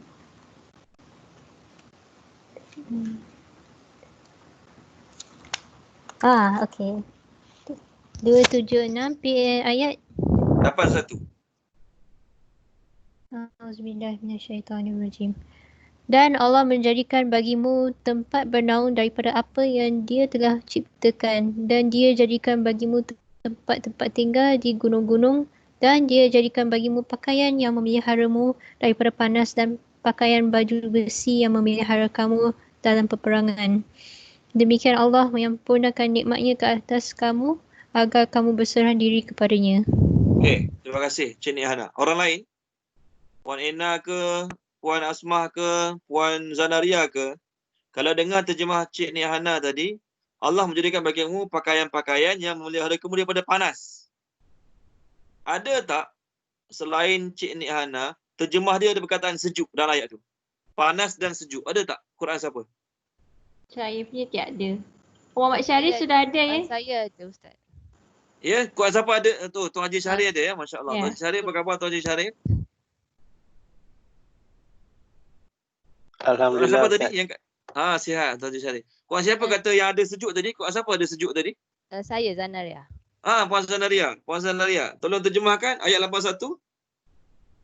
Dan Allah menjadikan bagimu sebahagian dari yang diciptakannya, benda-benda untuk berteduh, dan Ia menjadikan bagimu sebahagian dari gunung ganang tempat-tempat berlindung. Dan ia juga menjadikan bagi kamu pakaian-pakaian yang memelihara kamu dari panas dan sejuk. Okey, cukup. Terima kasih Puan Zanaria. Perkataan sejuk yang Puan Zanaria terjemahkan tu dalam sudut bahasa Arab tak ada pun. Sejuk bahasa Arab al-bardu. Barodan. Al-bardu. Tu sejuk. Okey?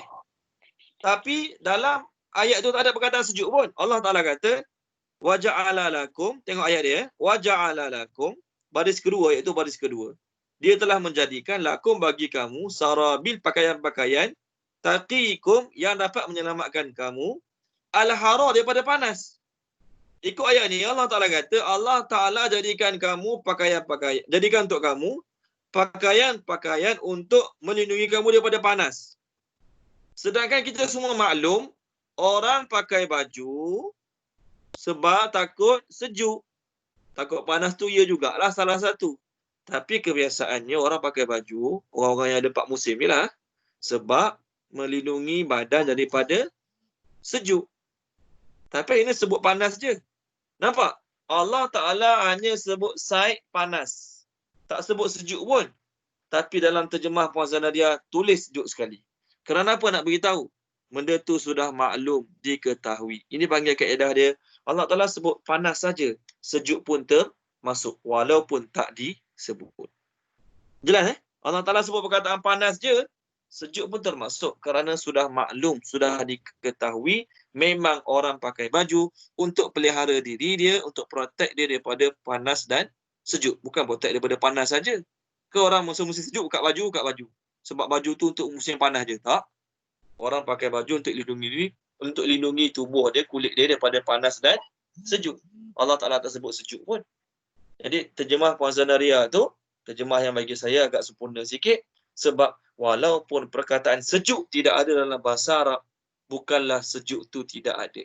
Orang pakai baju untuk melindungi diri pada panas dan sejuk. Jadi ayat kita tadi, ayat kita yang kita sedang bincang dalam surah Al-An'am tadi, Allah Ta'ala hanya kata, bagi setiap manusia ada darjat-darjat. Bagi setiap manusia ada darjat-darjat saja. Yang dalam neraka tak ada darjat sama je lah.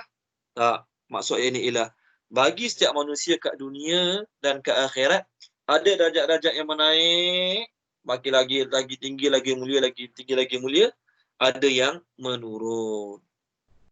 Okey, baik. Tadi saya dah baca, kita dah baca dalam surah An-Nisa tadi, Allah kata orang munafik, Puan Asmah baca tadi.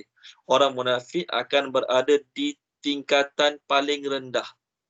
Maksudnya, bila Allah kata ada tingkatan paling rendah, ada yang rendah tapi tak paling. Rendah kurang sikit, rendah yang tinggi sikit. Lepas tu dalam neraka, orang dapat azab berbeza-beza.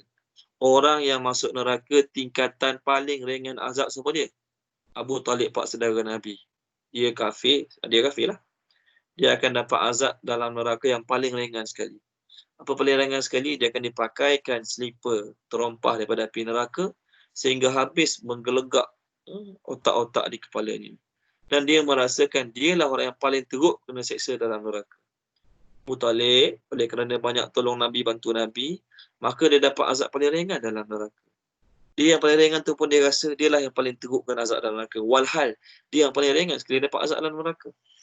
Jadi hadis tu menunjukkan bahawasanya, sebagaimana dalam syurga di tingkatan syurga, ada tingkatan lagi tinggi dalam syurga kan. Okey, macam tu juga dalam neraka pun ada tingkatan-tingkatan menurun. Okey, syurga ada berapa pintu? Syurga ada 8 pintu. Syurga ada 8 pintu. Neraka pun ada juga. Tengok muka surat 264. Muka surat 264. Tuan Haji Muhammad Syahril Yuk. Ada Tuan Haji Syahril? Tolong baca muka surat 264. Ya, okay. 43 dan 44. Okay, Bismillahirrahmanirrahim. Dan sungguh Jahanam itu benar-benar tempat yang telah dijanjikan untuk mereka pengikut setan semuanya. 44. Jahanam itu mempunyai 7 pintu. Setiap pintu telah ditetapkan untuk golongan tertentu dari mereka. Orang putih terjemah, neraka Jahanam ada 7 gate level. 7 level, 7 tahap. Setiap tahap-tahap tu ada orang-orang yang telah ditentukan oleh Allah Ta'ala. Siapa kena masuk tahap paling rendah sekali? Munafik. Siapa kena masuk tahap ke-6? Siapa kena duduk tahap ke-5? Siapa kena duduk tahap ke-4? Siapa kena duduk tahap ke-3? Siapa kena duduk tahap ke-2? Siapa yang duduk atas sekali? Jadi ke akhirat kita semua ada darjat kita masing-masing berdasarkan apa yang kita amalkan. Itu pendapat yang pertama. Pendapat yang kedua, ayat ni nak beritahu darjat-darjat manusia bukan sahaja berbeza di akhirat. Bahkan di dunia ni pun darjat manusia berbeza-beza. Islam je, kita semua Islam. Kita semua Islam. Tapi di kalangan kita Islam ini pun ada darjat-darjat yang Allah Ta'ala bezakan. Ada darjat-darjat Allah Ta'ala bezakan. Contoh, okay, tengok surah Al-Mujadalah, juzuk 28. Juzuk 28 surah Al-Mujadalah. Tolong baca Puan Ina. Okey. Muka surat sekejap Muka surat 542. 542. Ayat bawah sekali ayat 11. 543 sorry. 543 ayat bawah sekali ayat 11. Wahai orang-orang yang beriman, apabila dikatakan kepadamu, berilah kelapangan di dalam majlis-majlis, maka lapangkanlah. Nescaya Allah akan memberi kelapangan untukmu. Dan apabila dikatakan berdirilah kamu, maka berdirilah. Nescaya Allah akan mengangkat darjat orang-orang yang beriman di antaramu dan orang-orang yang diberi ilmu beberapa darjat. Dan Allah Maha teliti apa yang kamu kerjakan. Allah mengangkat darjat orang beriman di kalangan kamu. Orang beriman Allah angkat darjat. Ialah orang beriman lagi tinggi darjat pada orang kafir. Kita setuju. Di kalangan beriman tu pula Allah angkat beberapa darjat orang yang diberikan ilmu.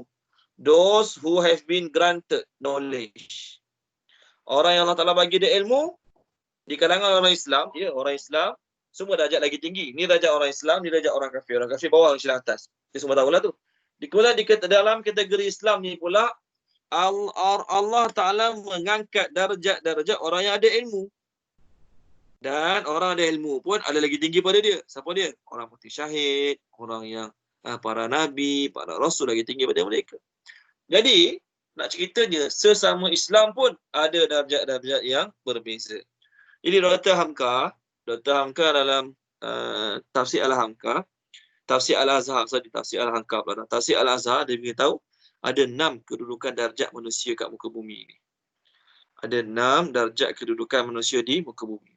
Pertama sekali, bila seorang tu ucap 2 kalimah syahadah, maka tahap dia dipanggil tahap Muslim. Dulu saya pernah share dengan tuan-tuan, sekadar yang saya tahu dulu sebelum ni lah. Sekadar yang saya tahu sebelum ni, hanya 3 darjat saja. Muslim, mukmin, muttaqi. Itu yang saya share pada tuan-tuan sebelum ni. Satu orang bila dia ucap 2 kalimah syahadah, dia Muslim. Muslim baru.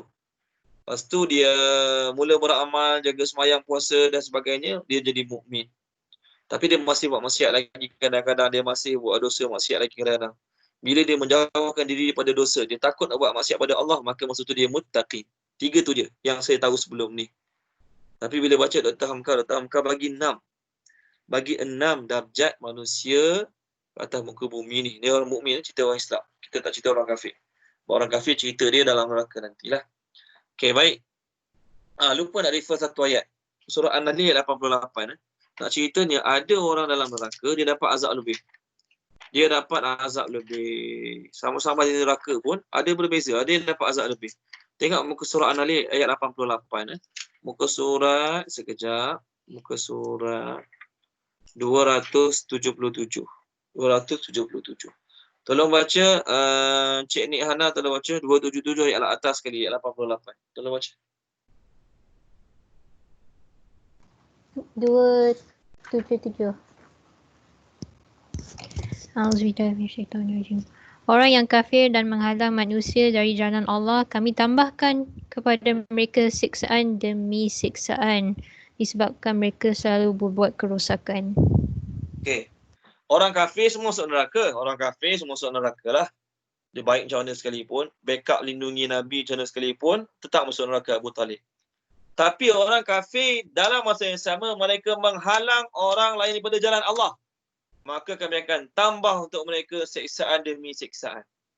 Maksudnya, ini tahap orang kafir ke akhirat, orang lain dapat azab katakanlah 50. Contohlah, orang lain dapat azab 50. Tapi dia dapat 100, 150, 200. Sebab apa dapat azab macam tu sekali? Kerana dia bukan sekadar kafir, dia menyebabkan orang lain tak masuk Islam, dia menyebabkan yang kafir tetap ketegak kafir. Sebab dia lah. Sebab tu dapat azab lebih. Jadi ayat ini menunjukkan bahawasanya sesama ahli neraka pun ada tahap-tahap azab yang berbeza-beza. Sebagaimana ahli syurga, dalam syurga tahap berbeza-beza, maka macam tu juga ahli neraka, sama mereka pun ada tahap-tahap kena azab yang berbeza-beza. Okay, baik. Tu cerita pasal syurga neraka. Sekarang kita nak bincang pasal kat dunia ni. Tahap orang mukmin di dunia ni. Okay, baik. Pertama sekali, bila seorang tu ucap 2 kalimah syahadah.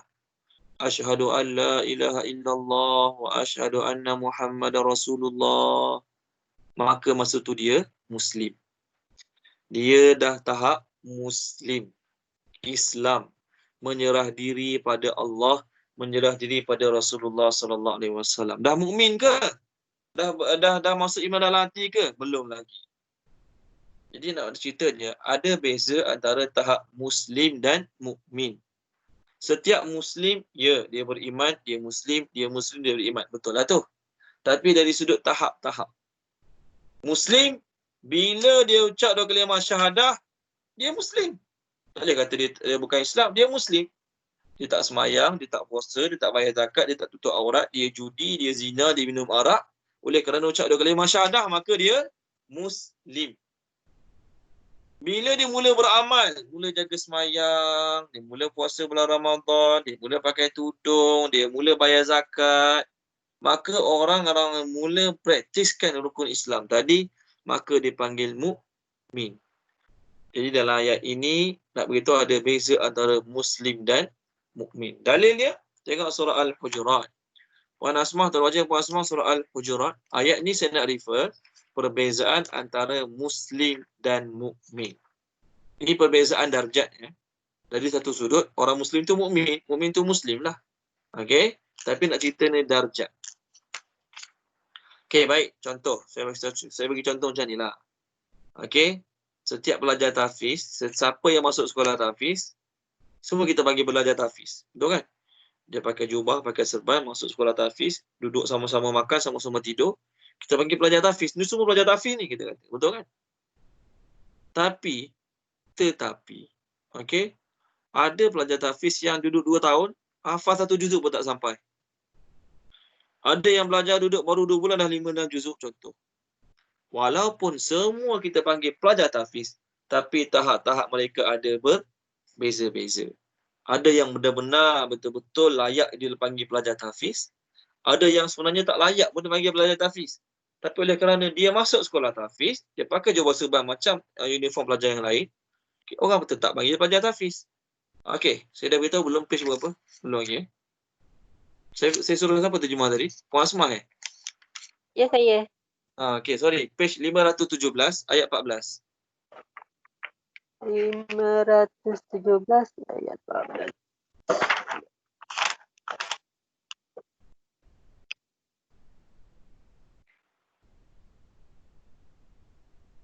Lim- 517 ayat 14 Ustaz. Ya, betul. Bismillahirrahmanirrahim. Orang-orang Arab Badui berkata, kami telah beriman. Katakan kepada mereka, kamu belum beriman. Tetapi katakanlah, kami telah tunduk, yakni Islam, kerana iman belum masuk ke dalam hatimu. Dan jika kamu taat kepada Allah dan Rasulnya, dia tidak akan mengurangi sedikit pun pahalamu. Sesungguhnya Allah Maha Pengampun, Maha Penyayang. Okey. Orang Arab Badui, orang Bedouin ni dia masuk Islam. Dia katakan Nabi, amanna, kami orang mukmin, kami orang mukmin. Maka Nabi Allah suruh Nabi cakap pada dia, cakap pada mereka, kamu belum mukmin lagi. Tapi ucaplah kami Muslim aslamna. Kamu hanya perlu cakap kami ni Muslim je dulu. Jangan cakap lagi kami mukmin kerana iman belum masuk dalam hati kamu. ayat ini dalil bahawasanya ada beza antara tahap Muslim dan mukmin. Okey, itu satu. Dalam sebuah hadis, okey, hadis ni hadis dalam kitab Bahrul Mazi. Saya tak pernah jumpa hadis ni, tapi saya pernah dengar ceramah Ustaz Datuk Syamsuri. Ustaz Syamsuri kita semua kenal kan. Dia kata dalam hadis tu, dia kata dalam kitab Bahrul Mazi, dia kata satu hari Nabi SAW dapat harta, orang bagi harta, zakat, harta hadiah pada Nabi SAW. Maka Nabi SAW bagi orang tu sikit, orang ni sikit, orang tu sikit, orang ni sikit, orang tu. Tapi ada seorang sahabat tu Nabi tak bagi pun kat dia. Sahabat ni, ada seorang sahabat Nabi tak bagi kat dia. Maka sahabat lain tanya, ya Rasulullah, kenapa tak bagi kat dia? Bukankah dia mukmin? Bukankah dia tu mukmin juga? Maka Nabi kata, bal muslim. Bahkan dia tu baru muslim, belum mukmin lagi. Jadi Nabi cakap kat sahabat tu, sahabat kata dia tu mukmin juga Rasulullah. Rasulullah kata dia belum muslim lagi, dia belum mukmin lagi, dia baru muslim. Jadi saya nak terangkan pada kita semua malam ni bahawasanya ada beza antara muslim dan mukmin. Apa beza dia? Siapa ucap dua kalimah syahadah dia muslim. Siapa ucap dua kalimah syahadah dia muslim. Bila dia mula beramal, dia dipanggil mukmin. Kenapa dia panggil mukmin? Mukmin tu kan orang percaya. Kita solat, kita nampak tak apa kita dapat? Tak nampak pun. Kalau pergi kerja 7E dapat agak 1,800, 1,700 sebulan, kita nampak duit dia. Tapi pergi solat, bangun awal-awal, pergi semayang, nampak tak dia punya nilai pahala dia? Tak nampak pun. Tak ada akaun bank bertambah, akaun tabung haji makin naik, tak nampak pun. Tapi kita buat juga kerana kita percaya ada balasan ke akhirat. Itu dipanggil mukmin. Boleh? Lagi tinggi pada mukmin dipanggil solihin. Pembahagian saya yang lama, Muslim, mukmin, mutakin kan. Dr. Hamka ada tengah-tengah antara mutakin dengan mukmin tu dipanggil solihin. Siapa dia solihin? Orang solihin adalah orang yang okey, dia bukan sahaja beramal pada diri dia, bahkan dia juga ajak orang lain beramal. Bukan dia fikir sembahyang dia seorang. Dia fikir juga isteri dia kena sembahyang, anak dia kena sembahyang, jiran dia kena sembahyang, adik balik kampung kena sembahyang. Itu dia panggil tahap ketiga soleh. Jadi saya harap tuan-tuan tulis ya. Bawah sekali Muslim, darjat bawah sekali Muslim, darjat atas sikit mukmin, lepas mukmin solihin. Siapa solihin? Tengok muka surat 64. Surat 64 ya. Kita laju sikit, dah lebih pukul 10. Muka surat 64. Ini nak cerita orang soleh. Nak ceritanya tahap orang soleh. Para Nabi Allah Ta'ala panggil mereka mukmin, Allah Ta'ala panggil mereka solihin. Ayat 113, 114, muka surat 64. Tolong baca terjemah dia Tuan Haji Syahril. Auzubillahi minasyaitonir rajim. Ayat 113 itu. Ya, betul. Mereka itu tidak seluruhnya sama. Di antara ahli kitab ada golongan yang jujur. Mereka membaca ayat-ayat Allah pada malam hari dan mereka bersujud salat. Mereka beriman kepada Allah dan hari akhir. Menyuruh berbuat yang ma'ruf dan mencegah dari yang mungkar. Dan bersegera mengerjakan berbagai kebajikan. Mereka termasuk orang soleh. Orang soleh. Orang soleh. Okey, nampak Allah kata siapa? Orang ahli kitab yang masuk Islam, mereka semayang malam, baca Quran, tengah-tengah malam. Betul kan? Itu tanda mukmin. Ya. Mereka beriman dengan hari akhirat. Mereka juga buat amar ma'ruf nahi mungkar. Maksudnya mereka bukan fikir diri mereka saja, mereka start fikir orang lain. Mereka start memikirkan tentang orang lain supaya buat baik macam mereka juga. Maka Allah Ta'ala panggil mereka soleh. Jadi adalah ayat ini, mula-mula Allah Ta'ala sebut yu'minun. Permulaan ayat ini yu'minun kan? Daripada yu'minun tu, hujung dia Allah Ta'ala kata solihin. Para Nabi pun Allah Ta'ala panggil soleh juga. Tengok muka surat 138. Tuan Haji Syarif boleh? Page 138. Ayat 85. 138 ayat 85.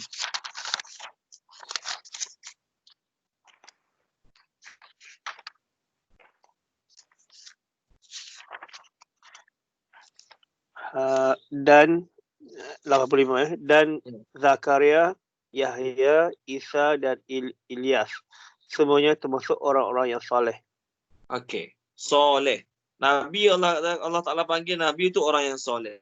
Kerana soleh itu lagi tinggi pada Muslim, lagi tinggi pada mukmin. Okey, Tuan Haji Syarif, satu ayat lagi, page 329, ayat 85 dan 86.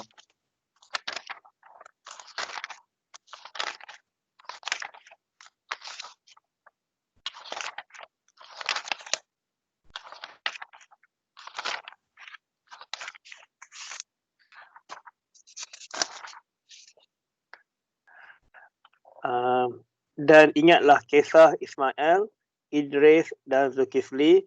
Mereka semua termasuk orang-orang yang sabar. Dan kami masukkan mereka ke dalam rahmat kami. Sungguh mereka termasuk orang-orang yang soleh. Kenapa para Nabi Allah Ta'ala panggil soleh? Kerana mereka bukan fikir untuk diri mereka saja. Mereka fikir untuk keselamatan akhirat orang lain juga. Maka mereka tu orang yang soleh. Jadi ini kalau kita jaga semayang, kita puasa, kita semayang malam, kita baca Quran, kita dalam masa yang sama kita tak fikir orang lain. Dalam masa yang sama kita tak fikir pun orang lain. Maka kita belum sampai tahap soleh. Betul Ustaz, kita tak soleh ke? Kaki tahajud, kaki khatam Quran, kaki kuliah tak soleh ke? Soleh juga. Tapi dia punya tahap soleh tu tahap paling bawah sekali. Contohlah kalau saya nak lukis, ini tahap Muslim. Ini tahap Muslim. Dalam kategori Muslim tu ada yang paling tinggi tahap Muslim dia, ada yang paling rendah tahap Muslim dia. Tahap kedua tahap mukmin. Contohlah ini tahap mukmin. Dalam kategori mukmin tu ada yang tinggi mukmin dia, ada yang rendah mukmin dia. Yang ketiga solihin tadi kan, solihin. Di kalangan solihin dia ada yang paling tinggi tahap solihin dia, ada yang paling rendah tahap solihin dia. Kita orang beriman, kalau sekadar fikir janji bini aku semayang, anak aku semayang, soleh dah tu. Okey, soleh dah tu. Anak kita tak semayang, kita risau, panggil ustaz tolong ceramah cerita tentang semayang, soleh dah tu. Adik-beradik kat kampung tak semayang, kita fikir macam mana nak buat adik-beradik kat kampung ni semayang, panggil ustaz letas sebulan sekali, datang ajar kat kampung, soleh dah tu. Cuma Nabi, tahap soleh dia paling tinggi. Ni tahap soleh Nabi paling tinggi. Sebab mereka bukan fikir keluarga mereka saja, mereka fikir seluruh umat mereka dapat beramal agama. Tu soleh paling tinggi. Okey, baik. Jadi yang ketiga soleh. Yang keempat, muttaqin. Yang keempat, muttaqin. Apa dia beza mukmin, muslim, soleh, muttaqin? Orang muttaqin ni orang yang menjauhkan diri daripada dosa-dosa. Dia bukan sekadar beramal, dalam masa sama dia takut amal-amal dia sia-sia dengan dosa. Dia banyak baca Quran, dia banyak sedekah, dia banyak puasa, tapi dia takut nak mengumpat orang. Takut nak mengata orang. Takut nak kutuk orang. Takut nak sibuk cerita buruk orang. Takut amal-amal tadi sia-sia. Jadi lagi tinggi pada mukmin, pada solihin, pada muslim tadi adalah muttaqin. Hari ni kaki tahajud pun tak takut nak ngumpat orang. Kaki khatam Quran sebulan sekali pun tak takut nak mengatakan orang. Nak kutuk orang. Nak sakitkan hati orang. Nak buat orang terasa hati, kecil hati, tak rasa bersalah pun. Sedangkan semua benda tu dosa-dosa yang memberi kesan besar kat akhirat. Jadi orang yang keempat, tahap keempat adalah tahap muttaqin. Tahap muttaqin. Tengok muka surat, surah Al-A'raf tak silap saya. Al-A'raf ke Al-An'am? Okey, muka surat 163. Cuba tengok 163. Yes, 163. Tolong baca, Puan Ena tolong baca 163. Ayat 96. Ya. 163 Atas sekali. 163. 163. 163. Yalah. Auzubillah minasyaitanir Atas sekali. rajim. Bismillahirrahmanirrahim. Dan sekiranya penduduk negeri beriman dan bertakwa, pasti kami akan melimpahkan kepada mereka berkat dari langit dan bumi. Tetapi ternyata mereka mendustakan ayat-ayat kami, maka kami seksa mereka sesuai dengan apa yang telah mereka kerjakan. Okey, baik. Allah Ta'ala sebut, kalaulah penduduk sebuah kampung tu beriman dan bertakwa. Kenapa Allah Ta'ala asingkan iman dan takwa? Kerana beriman, dia buat apa Allah suruh. Bertakwa, dia tinggalkan apa yang tak Allah larang. Hari ni kita manusia mungkin mampu nak buat apa Allah Ta'ala suruh, tapi untuk tinggal apa Allah Ta'ala larang tu tak ada kekuatan. Ada orang dia semayang, tapi masih mengumpat. Dia semayang, tapi masih buat benda tak elok. Dia semayang, tapi masih suka nak tengok benda haram. Dia semayang, tapi macam-macam lagi lah, tapi tak sebut. Sebab tu Allah Ta'ala kata, kalau penduduk kamu tu beriman, dia jaga, buat apa Allah suruh buat. Dalam masa yang sama, dia jaga daripada buat dosa, tu takwa. Orang takwa ni bukan orang tak buat dosa langsung, jangan salah faham. Oh Ustaz, mana kalau macam tu, kita semua ada dosa, tak takwa lah kita. Siapa suruh cakap macam tu? Orang bertakwa bukan orang tak buat dosa langsung. Orang bertakwa adalah orang yang bila terbuat dosa, terus taubat tak tangguh-tangguh. Tolong baca Puan Zanaria. Surah Ali Imran ayat 130 lebih. Muka surat 67 ayat 133 sampai 135. Tolong baca Puan Zanaria.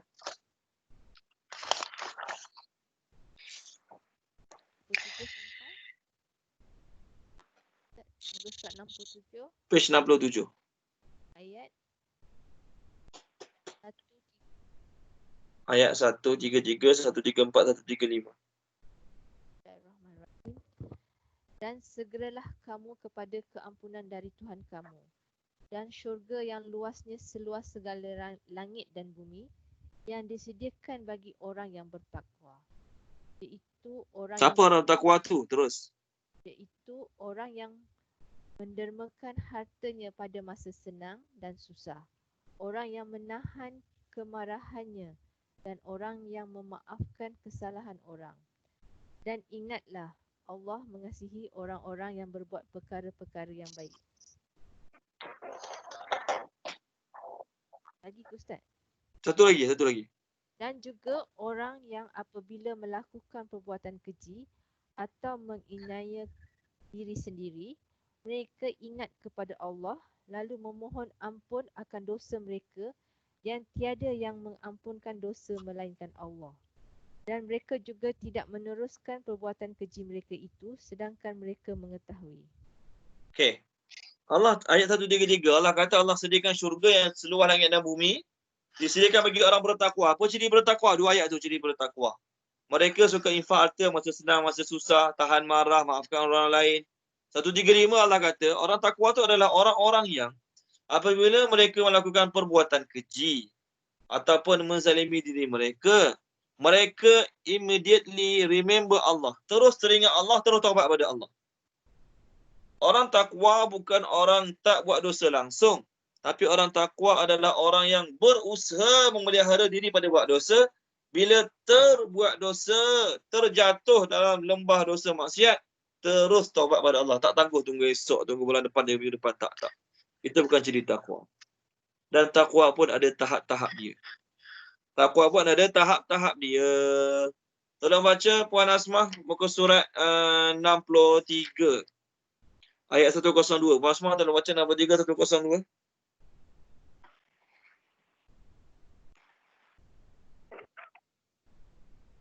Puan Asmah ada? Ada Ustaz. Okey, tolong baca. 102. Ya, 102. Wahai orang-orang yang beriman, bertakwalah kepada Allah sebenar-benar takwa kepadanya, dan janganlah kamu mati kecuali dalam keadaan Muslim. Okey. Kalau ikut ayat ni, kita Tuan Haji Syahril, kita solat Jumaat mesti dengar khatib baca ayat ni. Setiap kali khutbah Jumaat, khatib mesti akan baca. Ya ayyuhalladzina amanu taqullaha haqqa tuqatih wa la tamutunna illa wa antum muslimun. Wahai orang-orang beriman, bertakwalah kamu kepada Allah sebenar-benar takwa. Maksudnya takwa paling tinggi sekali. Maka sahabat dengar, ya Rasulullah, macam mana kita nak takwa paling tinggi? Kita ni kadang-kadang macam-macam terlah kan, manusia. Tak boleh lepas pada dosa maksiat. Maka Allah Ta'ala turunkan ayat lain. Allah Ta'ala kata, bertakwalah kamu kepada Allah sekadar yang kamu mampu. Tengok surah At-Taghabun. Muka surat 557 ayat 16. 557 ayat 16. Cik Nik Hana tolong baca. Muka surat 16. Muka surat 16 pula lah. Muka surat 557 ayat 16. Sorry ya. Sekejap 557 ayat 16. Auzubillahi minasyaitonirrajim. Maka bertakwalah kamu kepada Allah menurut kesanggupanmu, dan dengarlah serta taatlah, dan infakkanlah harta yang baik untuk dirimu. Ingatlah sesiapa yang dipelihara dirinya daripada tabiat bakhilnya, maka merekalah orang yang berjaya. Allah kata bertakwalah kamu kepada Allah semampu kamu. Maksudnya, kalau tak mampu sampai tahap takwa yang 100%, usahalah dapat 80%, usahalah dapat 70%. Janganlah kata aku punya takwa 10% je, biar je lah. Tak. Kalau ikutkan Allah Ta'ala suruh 100%, surah Al Imran tadi, maka sahabat kata macam mana nak sampai tahap 100% takwa? Kita ni kan manusia biasa. Maka Allah Ta'ala kata, bertakwalah kamu that which you can, sekadar yang kamu mampu. Sekadar mampu tu janganlah buat 20%. Saya mampu 20% je. Tak. Usahalah sampai dapat 100%. Kalau tak boleh 100%, dapat 70%, 80% tu pun dah cukup baik dah. Satu hari Sayyidina Umar tanya seorang sahabat, saya lupa nama dia. Sahabat tu nama dia Ubay bin Ka'ab. Nama dia Ubay bin Ka'ab. Wahai Ubay bin Ka'ab, apa itu takwa? Apa definisi takwa sebenarnya? Maka Ubay bin Ka'ab tanya Sayyidina Umar. Dia kata, wahai Sayyidina Umar, pernah tak tuan lalu kat jalan yang penuh dengan duri-duri? Maka Sayyidina Umar kata, pernah. Maka Ubay bin Ka'ab tanya, apa yang akan tuan lakukan sekiranya tuan lalu kat jalan penuh berduri? Maka Sayyidina Umar jawab, aku akan pelihara diri aku daripada terpijak satu duri pun. Kita jalan kat banyak jalan, satu jalan lantai tu banyak duri, satu jalan tu banyak duri. Apa kita akan buat? Kita akan jaga kaki kita daripada terpijak satu duri pun. Maka Ubay bin Ka'ab jawab, itulah takwa. Macam itulah takwa. Takwa ni adalah orang yang dia akan pelihara diri dia sebaik mungkin, sehabis mungkin, pelihara daripada melakukan sebarang dosa pun, tu takwa. Tapi sebagai manusia, Allah kata wa khuliqal insanu dha'ifa. Manusia tu kan lemah. Niat sungguh-sungguh tak nak buat, tengok terbuat lagi. Dah tabat sungguh-sungguh minggu ni, terbuat lagi. Okey. Jadi usahalah sungguh-sungguh agar kita dapat takwa paling tinggi. Itu nombor berapa tu? Sekarang kita darjat ke berapa? 1, 2, 3, 4 kan takwa, betul? Kelima ke 6. Yang kelima, imamun lil muttaqin. Darjat keempat orang bertakwa. Darjat kelima paling tinggi adalah imam kepada orang-orang yang bertakwa. Apa maksud dia? Di kalangan orang-orang bertakwa tu kita nak kalau boleh darjat yang paling tinggi. Maksudnya di kalangan orang bertakwa yang dekat kepada Allah tu, kita ni jadi rujukan mereka. Mereka nak jadi takwa macam kita. Mereka ada masalah dengan dosa, ada masalah dengan maksiat. Macam mana nak tinggal, mereka rujuk kita. Jadi para Nabi merupakan imamun lil muttaqin. Sebab tu antara doa yang Allah ajar dalam Quran, Rabbana hablana min azwajina wa zurriyatina qurrata a'yun waj'alna lil muttaqina imama. Tengok surah Furqan, muka surat 366. 366. Tolong baca Puan Asmah, tolong baca 366 ayat 74.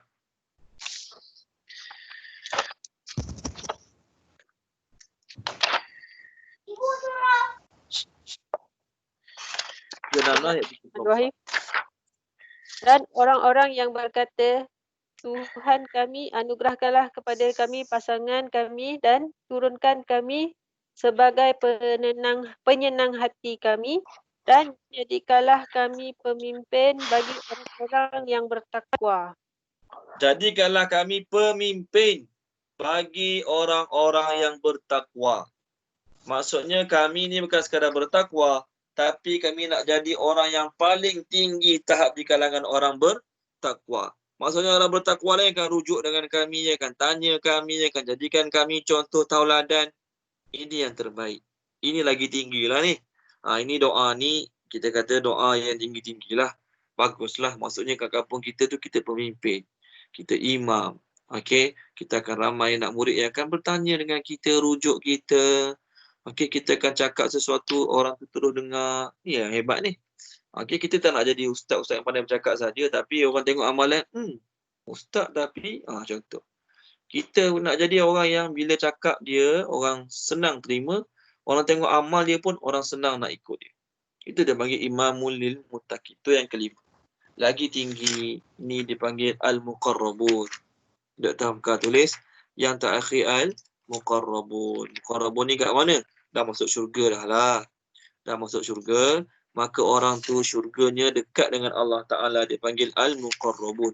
Orang-orang didekatkan dengan Allah. Tolong baca Puan Zanariah, ayat last kita malam ni. Saya janji ni last. Tak adalah dah lepas ini. Okey.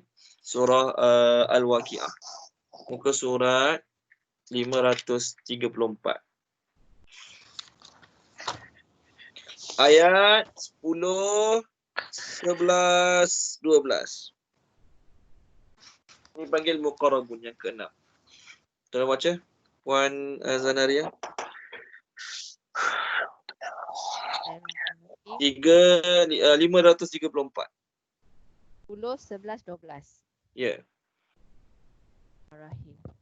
Dan orang yang telah mendahului dalam mengerjakan kebaikan di dunia, yang akan mendahului mencapai balasan di akhirat kelak.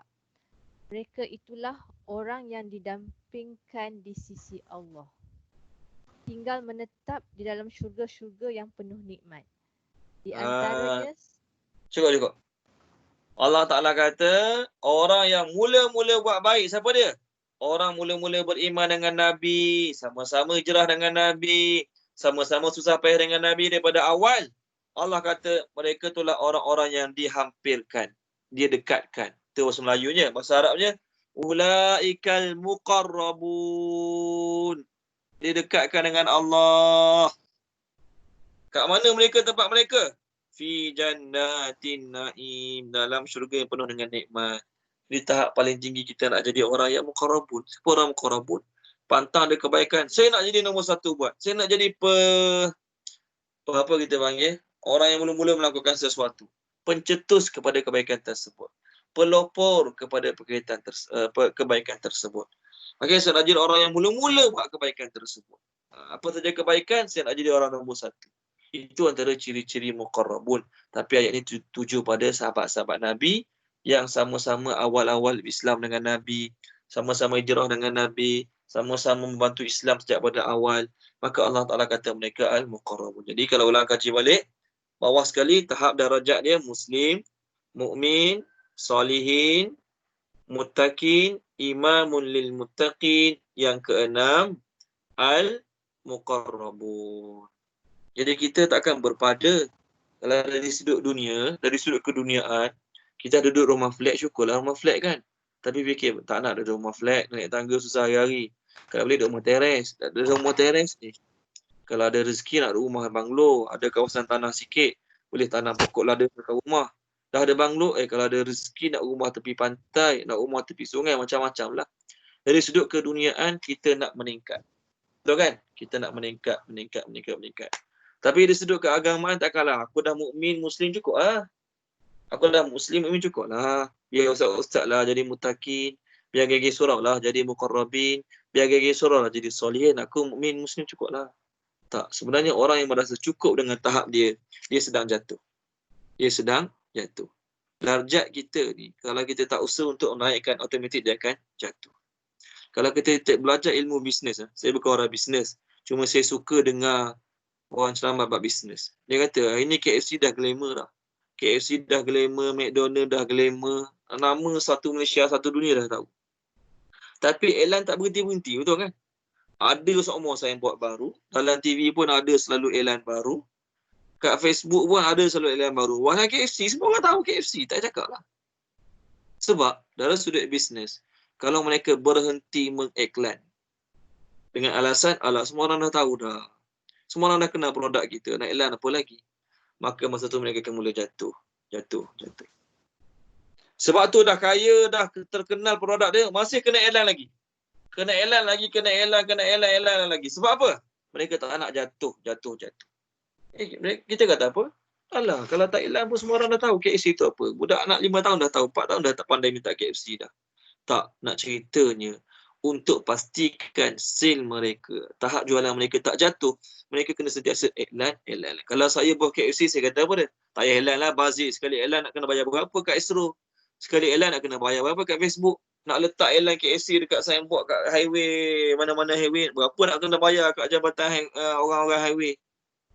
Berapa nak kena bayar dekat ni kawan-kawan Puan Asmah yang kerja kat highway. Contoh Puan Asmah ya, contoh. Bazir lah, bazir. Tak payah buat iklan lah. Berpada dengan apa yang dah ada. Maka yakinlah akan jatuh bisnes. Bisnes tu akan jatuh. Apa maksud akan jatuh? Sale akan berkurangan. Pembeli akan kurang. Okey, peminat akan berkurang. Sebab apa? Bos besar dia fikir, kita dah cukup lah. Jadi bila dia berhenti, dia rasa cukup tahap tu, sebenarnya dia sedang jatuh. Macam tu juga, bila kita dalam bab agama ni, aku ni ustaz, kalau ustaz bincang tadi, aku ni dah tahap solihin ni. Cukup lah. Nak apa lagi, cukup lah. Orang dah rasa cukup. Sebenarnya orang tu sedang jatuh tanpa dia sedar. Jadi apa kena buat? Kita kena usaha naikkan lagi. Orang kaya basikal. Kayu. Dia rasa dia paling laju ni. Ramai kawan dia kaya, dia paling laju ni. Dia pun berhenti kayu. Masa mula-mula dia berhenti kayu, dia kata apa? Tahap laju aku sekarang dengan tadi sama Kayu. Betul dia berhenti. Dia berhenti kayu. Tahap laju dia, masa dia berhenti dengan 2-3 saat lepas, sama tak? Sama kan? Jadi tak payah kayu lah sebab sama laju macam sebelum ni. Tapi dia tak sedar. Pusingan roda basikal dia makin lama makin kurang laju. Makin lama makin kurang laju, makin lama makin slow. Poklah berhenti. Sebab dia berhenti mengayuh dengan perasaan, basikal aku dah boleh gerak sendiri, laju macam tadi juga, nak kayuh apa lagi? Cukuplah, berhenti je lah. Bila dia berhenti mengayuh, sebenarnya dia sedang makin perlahan sekali berhenti. Macam tu juga, kita kalau dah berhenti kayuh darjat kita untuk lagi tinggi, kita rasa cukup dah banyak ni, sebenarnya kita sedang makin jatuh. Kerana apa? Kita berhenti untuk menaikkan darjat kita. Syaitan tak berhenti untuk turunkan darjat kita. Syaitan ada cuti tak? Tak ada cuti pun. Syaitan tak ada cuti pun untuk turunkan darjat kita hari-hari kecil. Okey, sebab tu orang KFC, orang yang berniaga KFC ke McDonald ke, walaupun mereka punya kedai berlambak kat Malaysia, berlambak seluruh dunia, tapi iklan tetap tak pernah berhenti. Sebab apa? Mereka yakin kalau mereka stop iklan, mereka punya sale akan turun. Ni saya dengar cerita orang bisnes lah. Saya bukan orang bisnes pun. Okey, saya pandai jual sos dengan madu, minyak hitam je. Yang lain saya tak pandai. Jadi kalau saya salah sebut dalam bab bisnes tu, minta maaf. Tuan-tuan dan puan-puan lagi pandai daripada saya. Boleh insya-Allah. Okey, baik. Minta maaf. Salah silap. Dah ambil masa lebih hari ni. Okey, ngantuk-ngantuk pun dah lebih setengah jam. Minggu depan kita sambung lagi insya-Allah. Kita masih lagi online ya. Boleh? Okey, baik. Saya rasa berhenti sini dulu, kita sambung minggu depan. Maaf, biar masa lebih sikit. Bismillahirrahmanirrahim.